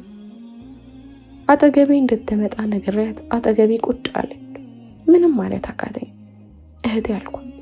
አቤት አይን አይኗን እያየሁ የኔ ውድ ፈጣሪ ያለው ነው እሺ የሚሆነው። ህሉ ቆይ እኔም አንቺ ምን አጥፋን በከባድ የተቀጣን በዘመናችን ሀዘን ማናውቅ ልጆች አሁን ላይ ትንሽ ጠረፍታ ልናጣ ነው። የማስመሰል ሳቅ ሊኖረን ማደግ እንዲህ ከሆነማ ምን አለ ልጅ ሆነን በቀረን አለችኝ። እንቤን እንደምንም ያዝ አድርጌ የኔ ቆንጆ እህት እኔም አንቺን ሳቃችን የሚጠፋው ለአባታችን ሳቅ ደስታ ነው፣ ለጀግናችን ለማየ እሷ ሳትበላ ላበላችን ለነዚህ ንጹህ ወላጆች እኛ መስዋዕት ብንሆን ምን ችግር አለ? እስከ ዛሬ ስቀናል፣ አሁን ደግሞ እነሱ ይሳቁ። ነይማ ብዬ አነሳዋትና መስኮት ጋር ቆም አባዬን እያሳየዋል። እይ መቅዲ አየሽው አባዬ እንዴት ደስ እንዳለው ነው። ቀና ብሏል በኩራት። ለዚህ ነው ውስጤ እየደማ ህመሙን ችዬ ልስቅ ነው። ህሉ ወድሻለሁ እሺ ብላ አቀፈችኝ። ዮናታንም መጥቶ ወደ መኪና ገባን። ዮናታን አልኩት፣ ወይ ህሉ ለመጨረሻ ጊዜ ልጠይቅህ ቶኝ በእናት አውቃለሁ ሰርጋቸው ዛሬ መሆኑን፣ ግን አንተ አልፈልግም ካልክ አባቴ በእኔ አይናደድም። እባክህ በዚህ ሰርግ ምክንያት ከአንድ ሁለት ሰው እየተጎዳ፣ እባክህ ለምን እንዲህ ትጨክናለህ? ለምን? ህሉ ትሰሚኛለሽ? ይህ መቼም አይሆንም። ብሩክ አንቺን አጥቶ ከሚሰቃየው በላይ እኔ አንቺን ባጣ እጎዳለሁ። እጣ ፈንታችን ተከታይሽ ህሊና፣ መጋፈጥ ያሉብሽን ነገሮች ተጋፈጫቸው። ዛሬ በይፋ የዮናታን ሚስት ሆንኩ። ሁሉን ጨራርሰንም የሰርጋችን ማታ ስለሆነ ከሚዜዎች ጋር ሌሊት ወጣ። ተዝናንተን ተመለስን። እኔ እንኳን ተዝናንተው ተመለሱ ልበል። ወደ ሆቴላችን ገባ። ዮናታን ዝግጁ እስከሆነ እንዲጠብቀኝ ነገርኩት። ምንም ሳይልተኛ በነጋታውም የተሰጠን ቤታችን ገባ። ሚዜዎቻችን ጨጉላ ሄዱ ቢሉንም እኔ ግን አልሄድም ብዬ ግግም አልኩ። እኔና ዮናታን ከተጋባን 1 ሳምንት አለፈን። ዛሬ ቤተሰቦቼ ጋር እራት ተጠርተን ሄድን። እንደገባው በዓል አስመስለው ነበር የጠበቁን። በላን፣ ጠጣን፣ ተጫወትን። ያው ወላጅ እስከሆኑ ድረስ የልጅ ልጅ ማየት ይፈልጋሉ።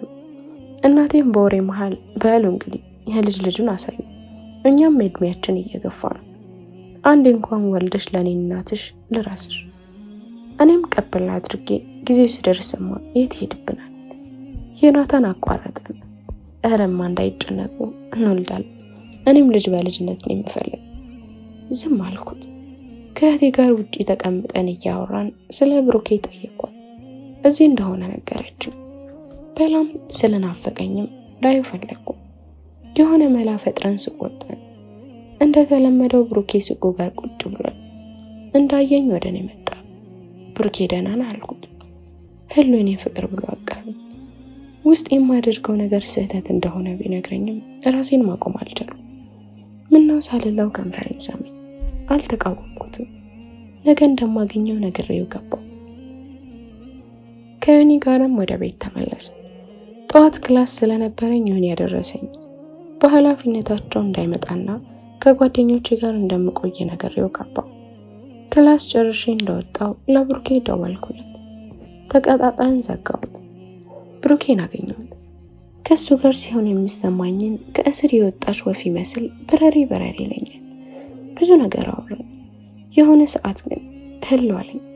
ወይ ያልኩት ከዮናታን ጋር አንድ አልጋ ላይ ነው የምተኛው። ሳቂ መጣ። ሊጠይቀኝ የፈለገውን ነገር ገብቶኛል። እንደምንም ሳቂን አፈኝ። አዎ አብረን የምንተኛው አልኩት። እንዴት ቆይ ህሉ በፈጣሪ ማለት ከዮናታን ጋር ማለቴ ነካሽ እንዴ? ባላይደን እንዴ? ህሊና እንዲያትበኝ። ለነገሩ ልክ ነሽ፣ ገና ከሱ ጋር ልጅ ትወልጃለሽ አለኝ። ሳቅ ይለቀኩ። አንተ ብሩኬ፣ ኧረ እየቀለድኩ ነው፣ ምንም አልነካኝ። አላትሽን አዴ እንዲታገሰኝ ነገርኩት። እንግዲህ እስከ መቼ እንደሚታገሰኝ እናያለን። ከብሩኬ ተሰናባብቼ ወደ ቤት ሄድኩ። ልክ በሩ ጋር ስደርስ እስር ቤት የምገባ ያህል ነው የሚሰማኝ። ከዮናታን ጋር ከተጋባን 1 ወር ሆነ። እስካሁን ግን ፍላጎቴን አልተጋፋኝም። እንዲታገሰኛል ብዬ አልጠበኩም። እውነት ለመናገር ዮናታን ምንም አላጎደለብኝ። በጣም ነው የሚንከባከበኝ። በጣም እንደሚወደኝም አውቄያለሁ። ግን ምን ዋጋ አለው? እኔ አልወድም። አሁን ላይ የምኖረው ኑሮ ከብሩኬ ጋር እንዲሆን ነበር የምመኘው። አሁን ላይ ከብሩኬ ጋር በደንብ እንገናኛለን። ሊመረቅም ትንሽ ጊዜ ነው የቀረው። ግን ከብሩኬ ጋር በተገናኘን ቁጥር እንደ ባለትዳር ሳይሆን ትላንት ላይ የነበረችውን ህሊናን ሆናል። ይህ ነገር ፈጽሞ እያስፈራኝ መጣ። ያልሆነ ነገር ከብሩኬ ጋር ቢፈጠርስ ብዬ ፈራው። ህሊና ያላስቀምጣለኝ። ምንም እንኳን ዮናታንን ባላፈቅረውም ሚስቱ እስከሆንኩ ድረስ መታመን እንዳለብኝ ለራሴ ነገርኩት። ዛሬ ብሩኬን ቀጠርኩኝ። ከዚህ በኋላ መገናኘት እንደማልፈለግ ልነግረው። ከግቢ ለእረፍት ሰፈር ስለመጣ ተገናኘን። ሰላም ተባብለን ቁጭ አልን። እኔም ሁሉንም ነገርኩት። ብሩኬ ከዚህ በኋላ እንድንገናኝ አልፈልግም። ለምን አለው? የተፈጠረ ነገር አለ። ብሩኬ እኔ እኮ ባለትዳር ነኝ።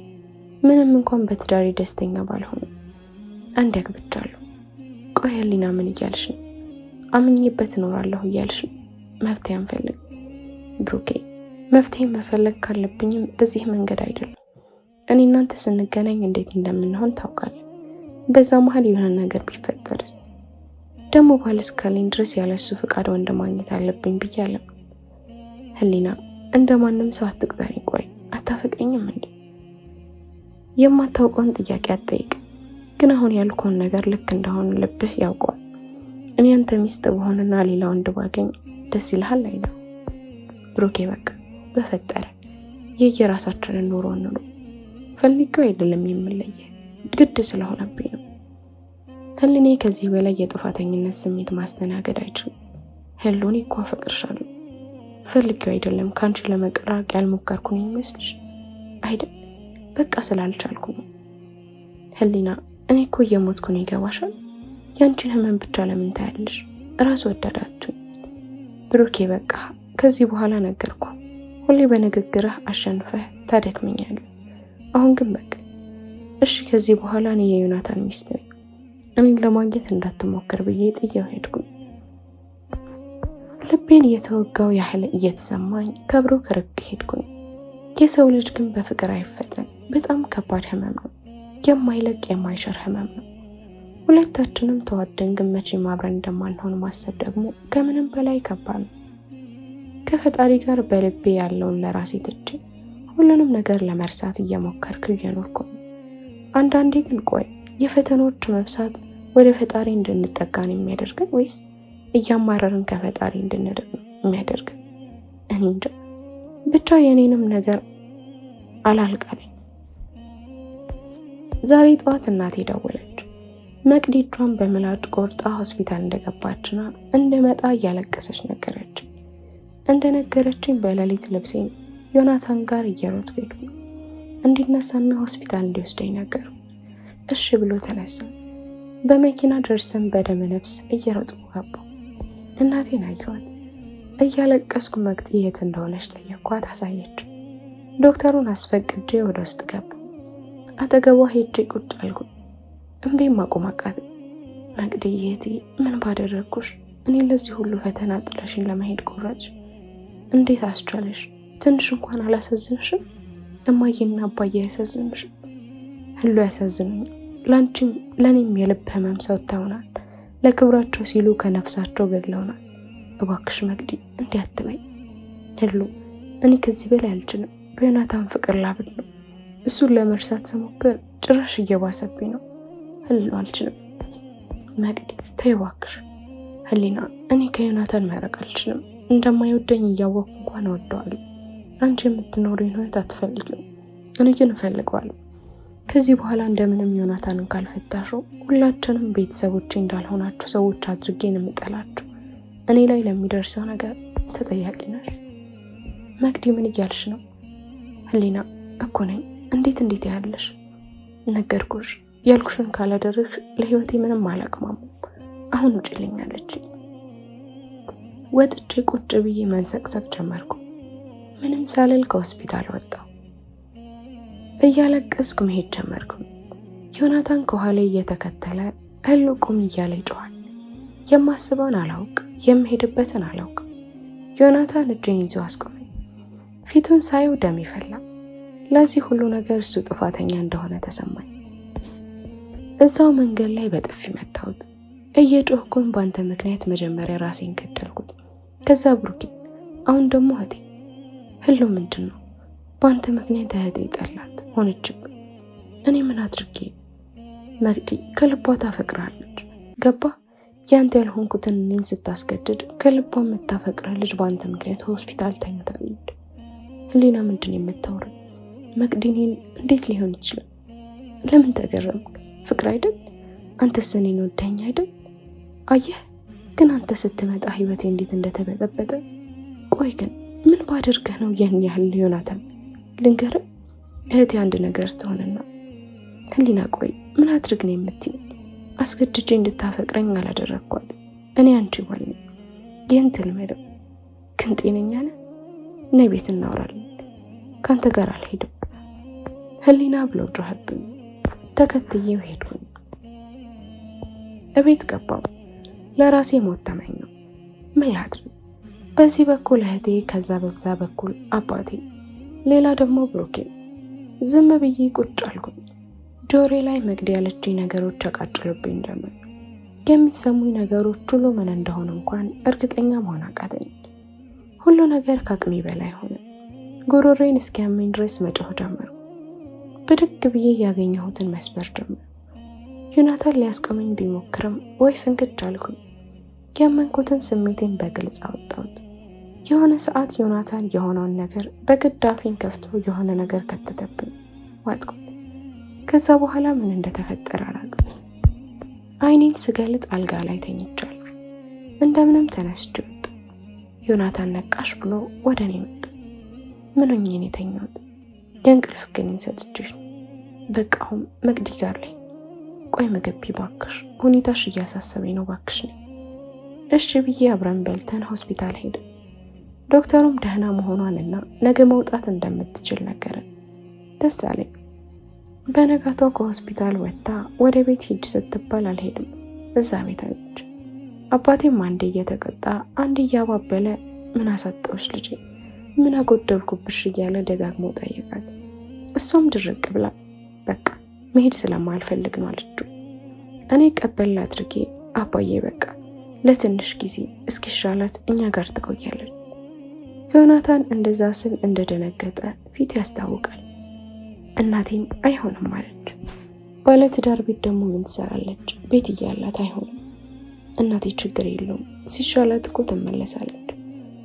እንደምንም ማሳምኛቸው እኛ ጋር ወስደናት ደስ አላት። በነጋታውም እማዬ ለትንሽ ጊዜ ቢሆንም ብላ ትንሽ ልብስ ይዛላት መጣች። ኑሮም በዚህ ሁኔታ ቀጠለ። እኔ ሰሞኑን ከመቅዲ ጋር ለመሆን ክላስ አልገባውም። ዮኒ ስራ ይሄዳል። እህቴ መምጣቷ ትንሽ ነፃነት ሳይነፍጎ የቀረ አይመስለኝም። ሁሌም ከስራ ወደ ቤት ነበር። አሁን ግን አምሽቶ ነው የሚመጣው። መቅዲም እሱ ሲመጣ የምትሆነውን ነው የምታጣው። እኔም ስሜቱን ስለማውቀው እረዳታለሁ። አሁን ግን መቅዲ እየሄደችበት ያለችው መስመር ምንም ደስ ባይለኝም። ዮናታን ፊት ተገላልጣ ትቀመጣለች፣ ትተሻሸዋለች። እሱ ክፍልም ማዘውተር ጀምራለች። እየሰራች ያለችው ነገር ስህተት መሆኑን ባውቅም ምን ብዬ ልንገራት? እህቴ በተፈጥሯ ቶሎ ነው የምትናደደው፣ ለውሳኔም ችኩል ነው። እሱ ነገሯ ደግሞ አንድ ቀን በከባዱ እንዳያስከፍላት ፈራለሁ። እህቴ እኛ ቤት ከገባች 2 ሳምንት ሆናት፣ ግን ወደ ቤት መመለስ አልፈለገች። እኔም ዝም አልኩ። ብሩኬን ባለፈው ካወራኋት በኋላ አውርቼ አላውቅም። በጣም ናፍቆኛል፣ ግን ምንም ማድረግ አልችልም። ዛሬ ዮኒ ስራ ከመሄዱ በፊት ክፍሉ ጠራኝ። ክፍሉ ስገባ አልጋ ላይ ቁጭ ብሏል። አቤት ዮኒ፣ እኔ እምልሽ አሉ። አቤት፣ አሁን የምልሽም በክፉ አትወሰጂብኝ። ግን ምንድነው? ሄሉ፣ እኔ ቅርታ፣ ግን የእህትሽ እዚህ መሆን ምቾት አልሰጠኝም ስልሽ የመቅዲ አክት ባለ ትዳር ቤት እንዳለች አይደለም። እኔ ችግር የለብኝም እዚህ ትኑር ብትኝም፣ ግን ባህሪዋን የማውቃት መቅዲ ያልሆነችልኝ አውቃለሁ። ስለ እህትሽ እንዲህ ማለት እንደሌለብኝ፣ ግን ደግሞ መቅዲ ለእኔ ስሜት ካላት እዚህ መኖሩ አግባብ አይመስለኝም። እኔ ደግሞ ባልሽ ነኝ። ስለዚህ ይቅር፣ የተሰማኝን መናገር ስላለብኝ ነው። እሺ ዮናታን፣ እኔ ለማስተካከል እሞክራለሁ አልኩ። እሺ ብሎ ግንባሬን ስሞኝ ወደ ስራው ሄደ። እህቴን ጠርቻ አጠገቤ አስቀምጫ አወራኋት። መቅድዬ ናት። ሰሞኑን ገና ደህና ነሽ? ምን ነው ሁሉ? አይ ምንም፣ እንዲህ ሁኔታዎች አዲስ ሆነውብኝ ነው። ምን ማለት ነው? አይ ከዮናታን ፊት የምታደርገው ነገር የኔ እህት የሚወክል አይደለም። ህሊና ነግሬሻለሁ እኮ ዮናታንን ካልፈለግሽው ገና ብዙ ነገር ይፈጠራል። መቅዲ ብችል እኔስ አልፈልግም ነበር እንዴ? ከልብ ካለቀሱም ባይገድብም ነው ተረቱ ብላኝ ተነስታ ሄደች። ምን እንደማደርግ ግራ ገባኝ። ለማን ላውራ? ለማን ላካፍል? የውስጤን ግራ ገብታለኝ። እንዲህም እያለው የእህቴም ስራ እየባሰ መጣ። ይባስ ብሎ አንድ ቀን ጓደኞቼ ቀጥረውኝ እነሱ ጋር ልሄድ ነው። ዮኒ ስራ አልገባም። ለሄድ እየተዘጋጀው መኪና መጣና እንዳታመሺ እንዳትጠጅሺ፣ እናም ቶሎ ነው ከመቅዲ ጋር ብቻዬን መሆን አልፈለግም። እሺ ብዬ ሁለቱንም ቻው ብዬ ሄድኩ። ከጓደኞቼ ጋርም ተዝናንቼ ደስ ብሎኝ ወደ ቤት መመለስ ጀመርኩ። መንገድ ላይ ግን እናቴ ደወለች። ወደ ቤት ልትመጣ መሆኑና በዛው መቅዲ ልትወስዳት መሆኑን ነገረችኝ። እሺ ብዬ ከግማሽ ተቀብያት አብረን ቤት ደረስን። ወደ ውስጥ ባንኳኳም አልከፈተችልኝ። በተደጋጋሚ ቁልፍ ውስጥ ተነቅሏል። ቁልፍ ስለያዝኩኝ አውጥቼ ከፍቼ ገባን። እናቴም ያሉም እንዴ ልጄ እድረኞች ቅድም ነበሩ ዮኒ እያልኩኝ ወደ ዮኒ ክላስ ገባው። ደንግጬ በሩ ጋር ቆሜ ቀር። እናቴም ስቆይባት ወዳለሁበት መጣች። ዮኒ ከላይ ባዶ ገላውን ተኝቷል። መቅዲም ብርድ ልብስ ለብሳ ዮኒ ዳር ላይ ተኝታለች። እናቴ ስታያቸው ባንድ ያቀለጠችው። ሁለቱም ደንግጠው ተነሱ። ዮኒ ተነስቶ ልብሱን ለብሶ ለማስረዳት መጣር ጀመረ። እናቴን መቅዲ ጀርባዋን እየመታች ትሰድባታለች። እናቴን አላቅቄ መቅዲን አስነስቼ መታጠቢያ ቤት ወሰድኳት። ምንም ሳልል ውስጥ አስገብቼ ውሃውን ከፈትኩት። ምን እያደረግሽ ነው ያለሽው? ትጮኻለች። ለተወጣ ስትል በጥፊ መትቼ አስቀመጥኳት። ህሎታይ የሆነ ሰዓት እንቤ መጣ። ገላዋን እያሸዋት ነበር። አላደረግኩትም በይኝ። አጠገቡ የተኛው ዝም ብዬ ነው በይኝ መቅዲ፣ አንድ ነገር በይ። ዝም በያለች። ከመጠን በላይ ተናደዱ። መቅዲ የሆነ ነገር በይ ያልኩኝ መታት ጀመሩ። ብድግ አረኳት። መቅዲ በፈጠረሽ አምላክ ምንም አላደረኩም በይ። አድርጌዋለሁ። እንዲህ ስትለኝ ሰማይ ምድሩ ዞረብኝ። ቃል ማውጣት አቃተኝ። አጠገቤ ቆመችው የኔ እህት ለዛውም መንታ ያልመሰላለችኝ። እኔ ለዮናታን ግድ የለኝም፣ ግን ከምንም በላይ የጎዳኝ እህቴ ለማያፈቅራት ሰው ራሷን አሳልፋ መስጠቷ፣ የዘመናት ጸጸት ለራሷ ማትረፏ አሳመመኝ። ቀልቤን እንደምንም ሰብስቤ መቅዲ እንዴት አድርጊያለሽ? ለሰውም ለማያፈቅርሽ ሰው እንዴት ራስሽን ይህን ያህል ታዋርጃለሽ? ክፉ ነገር ሲደራረብ የዮኒ አባት መጡ። ድንገት የመጡት ዮኒ ስራ እንዳልገባ ስላወቁ ድንገት መተው ሰርፕራይዝ ለማድረግ ፈልገው መሰለኝ። መተውም ሁኔታው እንዳወቁ የልብ ድካማቸው ተነስቶ ራሳቸውን ስተወደው ወዲያው ፋፍሰን ሆስፒታል ወሰድናቸው። አባቴም አወቀ። ለመጀመሪያ ጊዜ በልጁ ሲያዘናየው በጥፊ ደረከማት። ዝም አለ። አባዬ ሲቆጣም ሆነ ሲቀጣ መሃል ገባን ማለት ጉድ ነው። አባዬ ከልቡ አዝኗል። አንድም ቃል ተናገራት። አባቴ አለ አባቴ ብለሽ እንዳትጠሪኝ ብሎ ጥሏት ሄደ። ውጭ ቁጭ ብዬ እያለ ዮናታን መጣ። አብሮኝ ቁጭ አለ። ሁሉም እልልሻለሁ፣ ፈልጌ ያደረኩት ነገር አይደለም፣ አሳስተች ልቋቋማት አልቻልኩም። ምን ላድርግ? ወንድነቴን መገደብ አቃተኝ። ሁሉ እባክሽ ይቅር በይ፣ የኔ ሚስት አፈቅርሻለሁ። ትሰማለህ ዮናታን? ዛሬ አንድ የጎዳይ ነገር የተፈጠረው ነገር ከእህቴ ጋር መሆኑ፣ እሱንም ሳታፈቅራት ለሷ ፍላጎት ሳይኖረው በመፈጠሩ ነው እንጂ ከሌላ ሴት ጋር ቢሆን ቅንጣት አይሰማኝ። እሺ ሁሉ እባክሽ እንዲያትበኝ በፈጠረሽ። ምንም ሳልለው ተነስቼ ገባሁ። ቀናቶች አለፉ። እኔ ቤተሰቦቼ ቤት ነው ያለሁት። ሳሎን ቁጭ ብዬ አባዬ ጠራኝ። አቤት ብዬው ሄድኩ። መኝታ ክፍል ቁጭ ብሎ አቤት አባ ነይ ቁጭ በይ። እሺ ምን ነው ግን አባ ፊትህ ደህና አይደለም፣ አመመክ እንዴ? ደህና ነኝ ልጄ። እና እሺ ወይ አባ። ህሊና እስቲ ያልነገርሽኝ ነገሮች ካሉ ነገር። ኧረ አባ ማለት ድሮ እንደ ጓደኛ ታወራኝ ነበር፣ ሁሉንም ነገርሽን አውቅ ነበር። አሁን ግን ድብቅ ሆንሽብኝ። እንዴ አባ ምንድነው የሰማከው ነገር አለ? ልጄ እንዴት ለኔ ብለሽ ራስሽን አሳልፈሽ ትሰጫለሽ? ልጄ ምን አደረኩሽ? አስደስተዋለሁ ብለሽ የእድሜ ልክ ሰጻሰተሽ። አባ ምን አድርጌ? ሁሉንም እህትሽ ነግራኛለች። እንዴት እኔን ላለመቆም የማትፈልጊውን ሰው እያለ ከማትፈልጊው ሰው ጋር ስድርሽ እንዴት አትቃረኝ? ሰው እንዳለሽ ሲጠይቅሽ ለምን ዝም አልሽ? የኔ ልጅ አንቺንም እህትሽንም ከባድ ሐዘን ውስጥ የከተትኳችሁ ነኝ። ከኔ ከአባታችሁ በላይ እናንተ በልጣችሁ ትገኛላችሁ። እህትሽም ላይ የሆነው በኔ ውርነት ነው። እሷም ታግዛ ከአቅም በላይ ሲሆን አውቃለሁ። ልክ አልሰራችም፣ ግን ደግሞ እኔ ጓደኛዬ ውለታ አይኔን አወሩኝ። ልጆቼን መዓት ውስጥ ከትቻለሁ። ይቅር በይኝ አለኝ። አባቴን አቀፍኩት።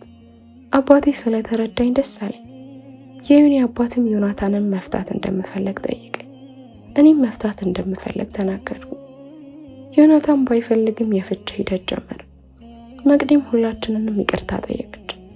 ሁላችንም ይቅር ብለናታል። የሰው መከራ አያልቅምና መቅዲ ሰሞኑን በጣም እየታመመች ነው። እኖ ሆስፒታል ይዣት እየሄድኩኝ ከተመረመረች በኋላ ነፍሰ ጡር መሆኗን ተነገረ። አንድ ነገር አናቴ ላይ የወደቀን ይመስል ተያይዘን ወጣን። መቅዲ ልታብድ ደረሰች።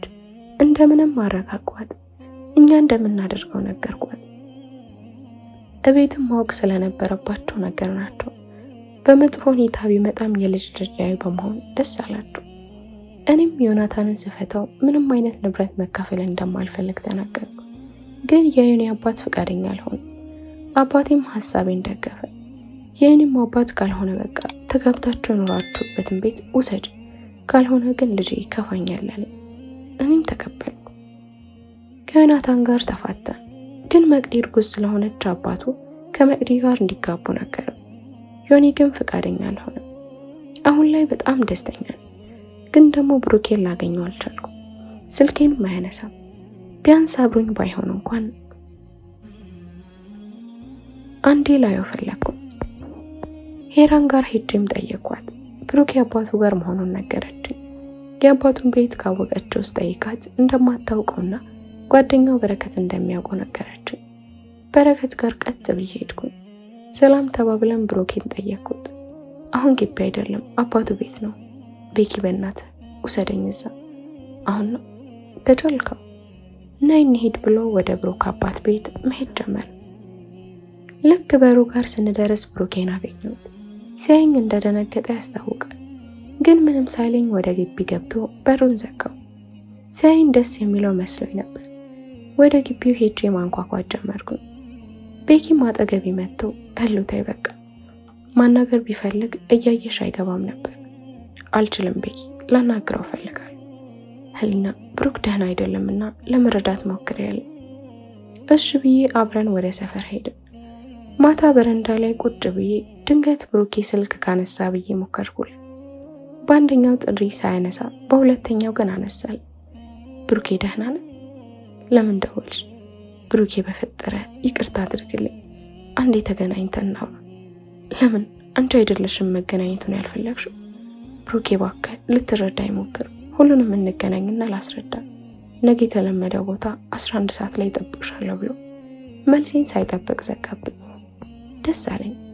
ፈጣሪ ካለ ሁሉንም ማስረድቼው አብረን እንሆናለን። ካልሆነም አረፌ እቀመጣለሁ። በቃ ምን አማራጭ አለ? በነጋታው እንደተለመደው እሁድ ስለሆነ እንደ ድሮ ከጓደኞቼ ጋር ቤተክርስቲያን ሄድኩ። ፈጣሪን አመስገኝ ስለኔና ብሩክም አደራ ብዬ ወደ ቤት ተመለስኩ። ወደ 10 ሰዓት ከቤት ወጣሁ። ብሩኬ ያለኝ ቦታ ስደርስ ቀድሞኝ ደርሶ ነበር። እንዳየው ተጠመጠምኩበት። እሱም አቀፈኝ። የሆነ ሰዓት ግን ምንጭቅ አድርጎ ለቀቀኝና ላውራሽ ነው የመጣሁት በቃ አትፈታተኝ ብሎ ቁጭ አለ። ብሩኬን ለመጀመሪያ ጊዜ ፈራሁ። ምን ብዬ ላውራ? ብሩኬ አውቃለሁ የተለያየንበት መንገድ ጥሩ እንዳልሆነ፣ ግን ልትረዳኝ ሞክር። ባል እያለኝ ያደረኩት ነገር ትክክል እንዳልሆነ ስለተሰማኝ። እናም አሁን ለመጣሽ ምን ተቀየረ? ብሩኬ ዮኒን ፈታሁት ምንም ሳይመስለው። እና ምን ይሁን ብሩኬ ደስ አላለህም እንዴ?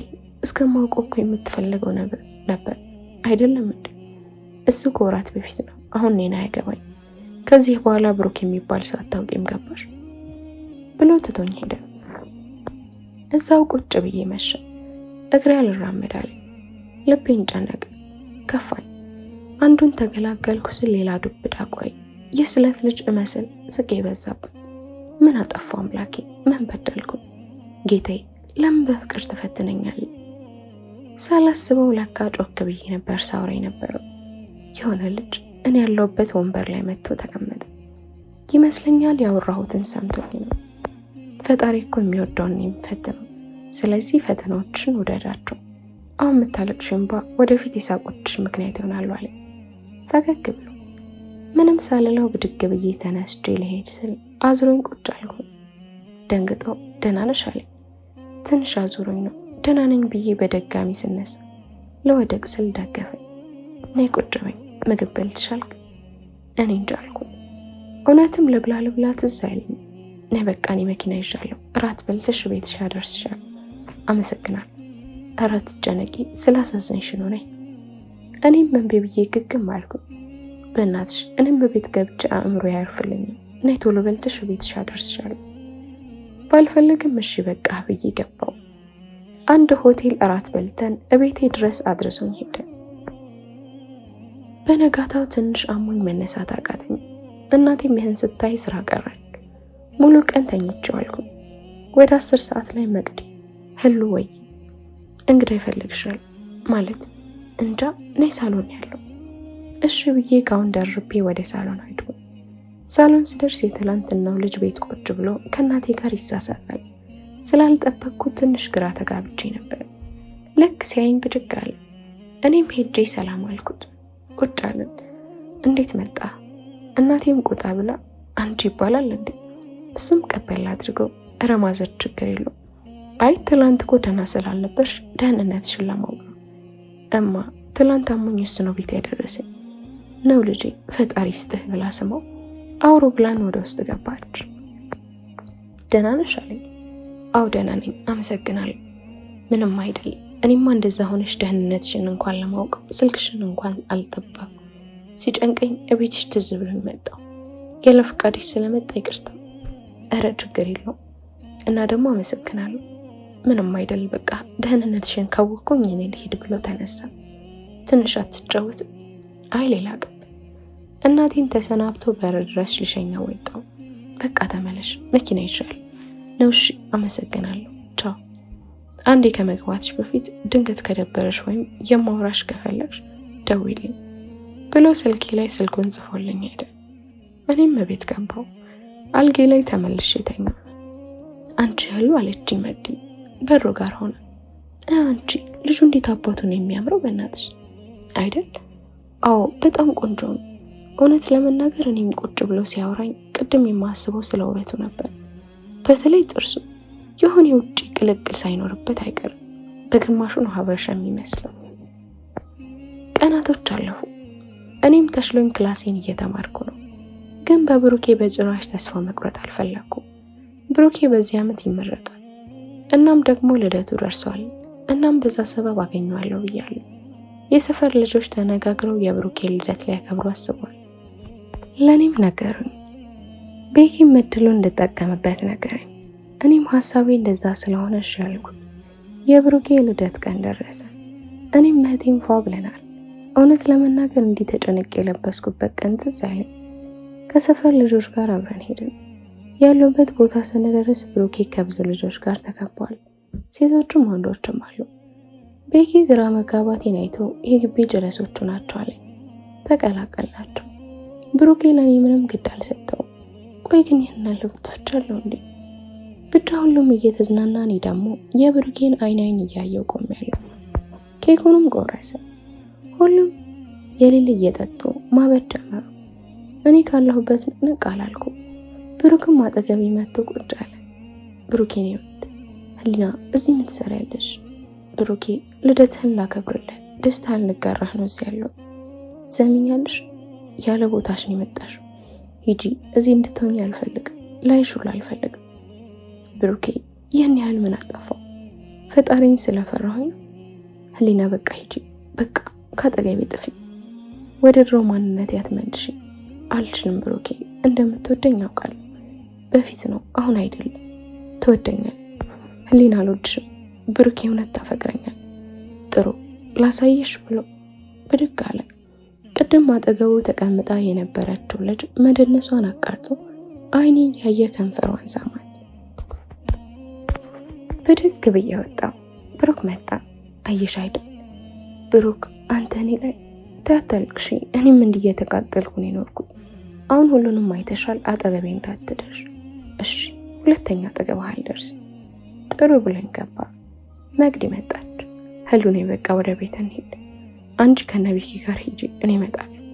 በዚህ ማታ አይሆንም፣ አትሂጂ። ምን አገባሽ? ሁላችሁም ራስ ወዳድ ናችሁ፣ እንዳትከተይም ብዬ ጥያት ሄድኩኝ። የት እንደምሄድ አላውቅም፣ ግን ድንገት የሆነ ሀሳብ መጣልኝ። ባለፈው ስልኩን የሰጠኝ ልጅ ጋር ደወልኩኝ። ትንሽ እንደጠራ አነሳው። ሄሎ። አቤት። የባለፈዋ ልጅ ነኝ፣ እቤት ያደረስከኝ። ኦ እንዴት ነሽ? እሱ ያገባህም፣ አሁን ያለሁበትን ቦታ እነግርሃለሁ፣ ትመጣለህ? በዚህ ሰዓት ውጪ ነሽ? አልመሸም? እሱ አያገባህም፣ የማትመጣ ከሆነ ቻው በቃ። እሺ የት ነሽ? ያለሁበትን ነገርኩት። እስኪመጣ አንድ ካፌ በር ጋር ቆምኩ። ሲመጣ መኪናው ታየኝ። ሄድኩኝ። ከመኪናው ወርዶ ሰላም አለኝ። በሰላም ነው ግን መጠጥ ቤት ውሰደኝ። ለምን? መሽቷል፣ ነይ ቤት ላድርስሽ። እንደውም ሂድ ከዚህ አንተን ሰው ብዬ መጥራት። ነይ እሺ በቃ። መጠጣት ነው የምትፈልጊ? አዎ እሺ ነይ ግቢ። እሺ ብዬ መኪና ውስጥ ገባው። ደርሰን ነይ ውረጅ አለኝ። ወረድኩ። አብሬ ወደ ውስጥ ገባው። ቁጭ አለን። እሺ ምን መጠጣት ትፈልጊያለሽ? መጠጥ ጠጥተሽ አታውቂም አይደል? አዎ እሺ በቃ ብሎ እሱ አዘዘ። እሺ ሄሊና ደግሞ ስሜን ማን ነገረ? ቤት ሲጠሩሽ ሰምቼ ነው። እሺ ምን እኔን አትጠይቂኝም እንዳለኝ ዝም አልኩ። አንቺ ባትጠይቂኝም እኔ እነግርሻለሁ። ናቲ ይባላለሁ። ናቲ ነው ስምህ? አዎ ምን ነው? ምንም እንዲሁ ነው። እና ህሊና ምን ሆነሽ ነው? መቼስ ዝም ልትይኝ አይደለም አይጠራሽኝ። አጠገቢ ሰው እንዲኖር ስለፈለኩ ነው። ግን ከደበረህ መሄድ ትችላለህ። መጠጡን ስጠጣኝ መጀመሪያ አልመስልም። ናቲም ገርሞት መሰለኝ። ግን እውነት ከዚህ በፊት መጠጥ ሞክረሽ አታውቂም ማለት? ሳቄን ለቀኩት። እሱም አብሮኝ ሳቀ። መጠጥ ግን እውነት አንጀት ያረሳል። እኔ የምለው ወንዱ ግን እንዴት ስርዓት አጥቷል? ከወንድ ጋር ሆኜ የሚጠቅሰኝም አለ። ለነገሩ አለባበሴም ትንሽ ቀልብ ሳይስብ አልቀረም። ናቲም ይህ ገብቶት በይ እናቴ የወንዶቹም ትዳራቸውን ሳይፈርስ ላጤም እዚሁ ሳያድር ይህን ጃኬት ልበሽ ብሎ ጃኬቱን ሰጠኝ። እኔም ለበስኩት። ስማ እኔ እናንተ ዝም ብሎ ነንሽ ማለት ምን ማለት ነው? ጓደኛ ምንም አይደለንም፣ አንሆንም። እየሳቀ ችግር የለውም። ችግሩማ እኮ በደንብ ሳይሆን እኮ አንተም ሮማንቲክ ለመሆን እንዳትሞክር አልኩት። እስኪ በጣኝ ጠጣው። የሆነ ሰዓት እህቴ ደወለች። ናት ያናገራት። ምን እንዳላት አላውቅም።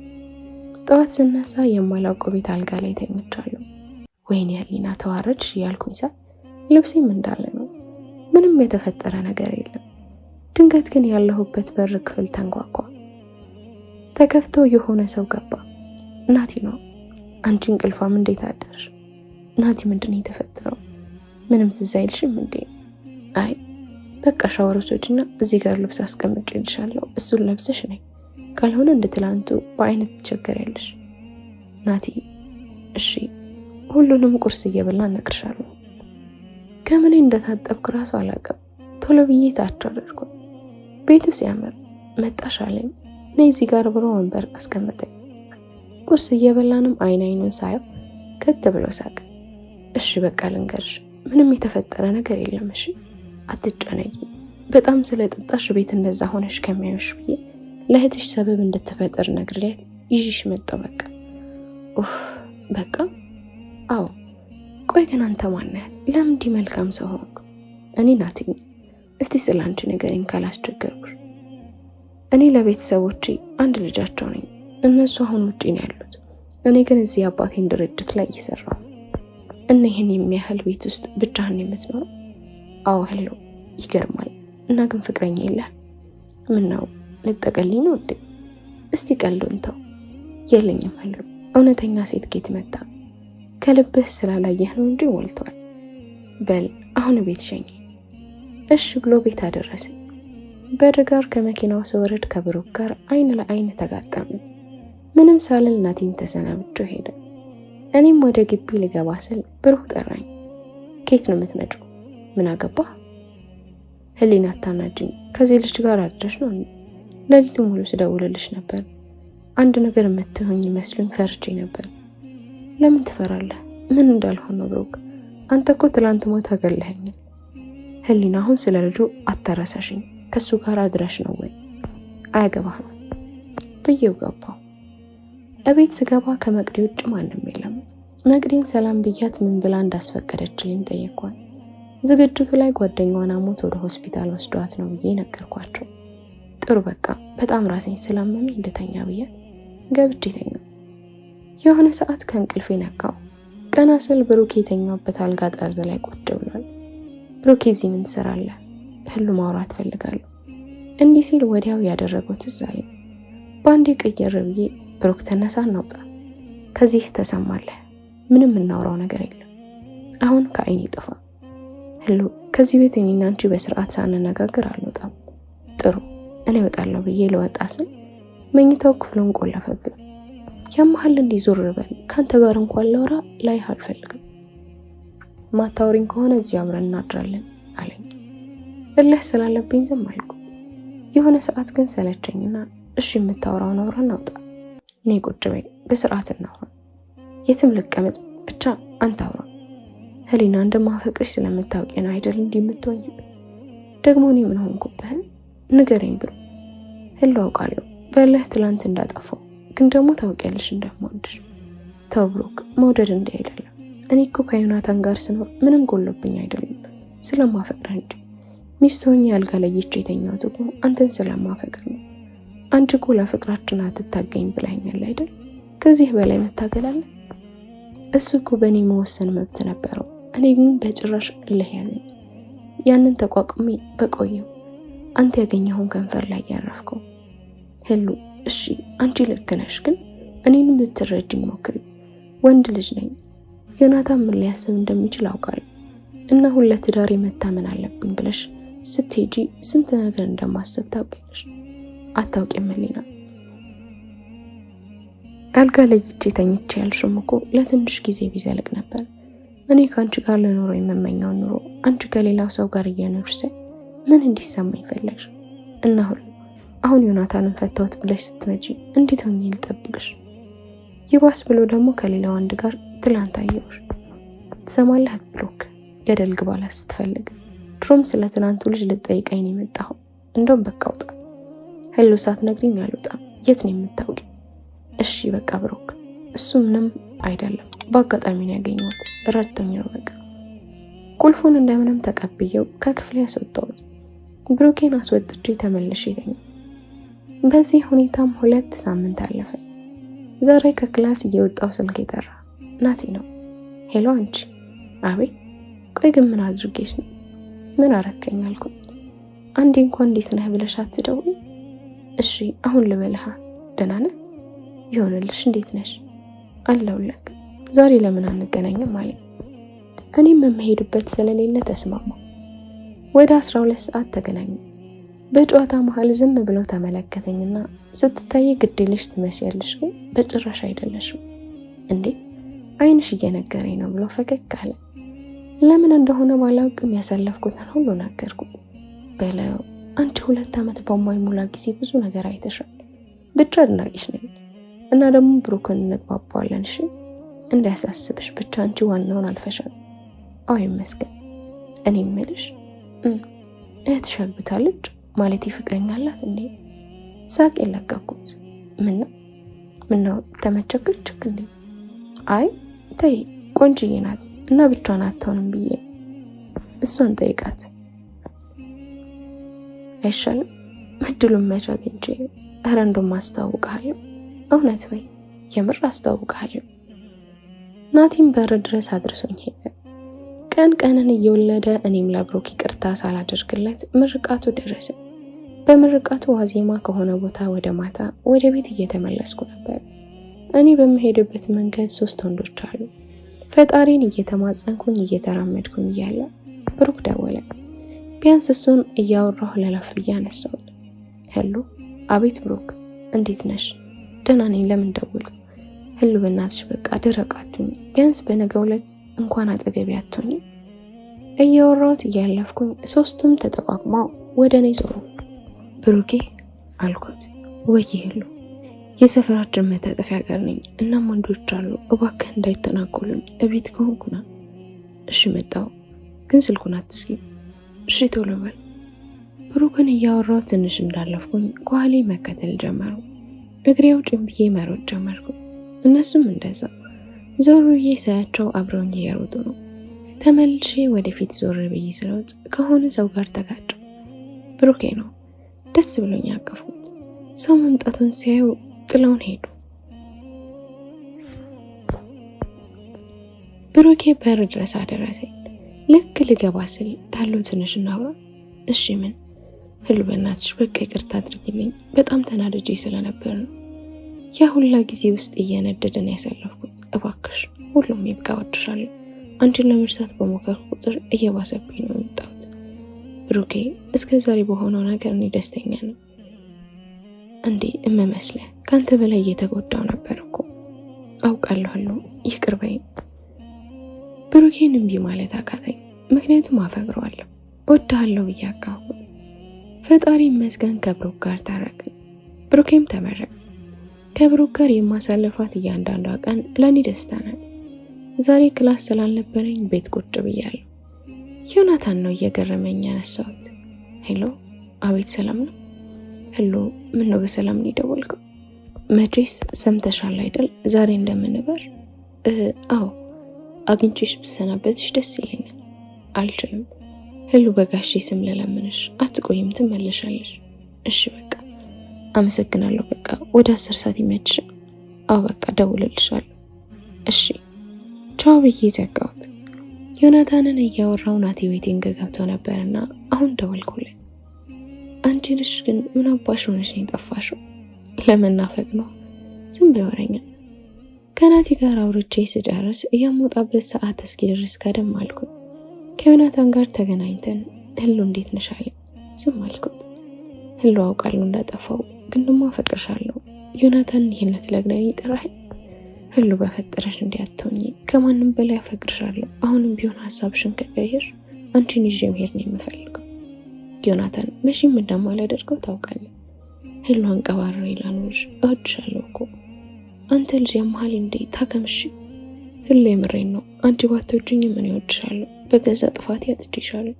መጀመሪያም ካንተ ጋር አልነበርኩም። ብቻሽ ህሉ በጣም አመሰግንሻለሁ። ለሁሉም ነገር መልካም ነገር እመኝልሻለሁ። እንደምወድሽ አውቂልኝ። እሺ ብሎ ተነስቶ ሄደ። እኔም ወደ ቤት ሄድኩ። ምን አይነት ሰው ነው ግን? ስለ ልጁ እንኳን አልጠየቀኝም። ስንት ወር ደረሰች እንኳን አላለኝ። ብቻ ዮናታን ሄደ። አሁን ላይ ናቲና እህቴ በጣም ተግባብተዋል። ከናቲ ጋር ተገናኝተን ቁጭ ብለን እያወራን ከመቅዲ ጋር እንዴት ናችሁ አልኩት። እድሜ ላንቺ፣ በደንብ ተግባብተናል። ግን ህሉ ግን ምን? እኔ ከመፍቅሪ ፍቅር ሳይዘኝ የቀረ አይመስለኝም። ግን አሁንም ቢሆን የዛለች ፍቅር ውስጥ ቢኖር ብዬ እፈራለሁ። ናቲ ታዲያ ለምን አትጠይቃትም? ምን ብዬ ማለት እኔ ከሱ እርጉዝ ስለሆነች ምናምን ብዬ ልተዋት አልፈልግም። አንዴ ተሳስታለች። ግን እሱን አሁንም የምትወደው ከሆነ ምን ማድረግ እችላለሁ? አናግራት፣ ሁሉንም በግልጽ።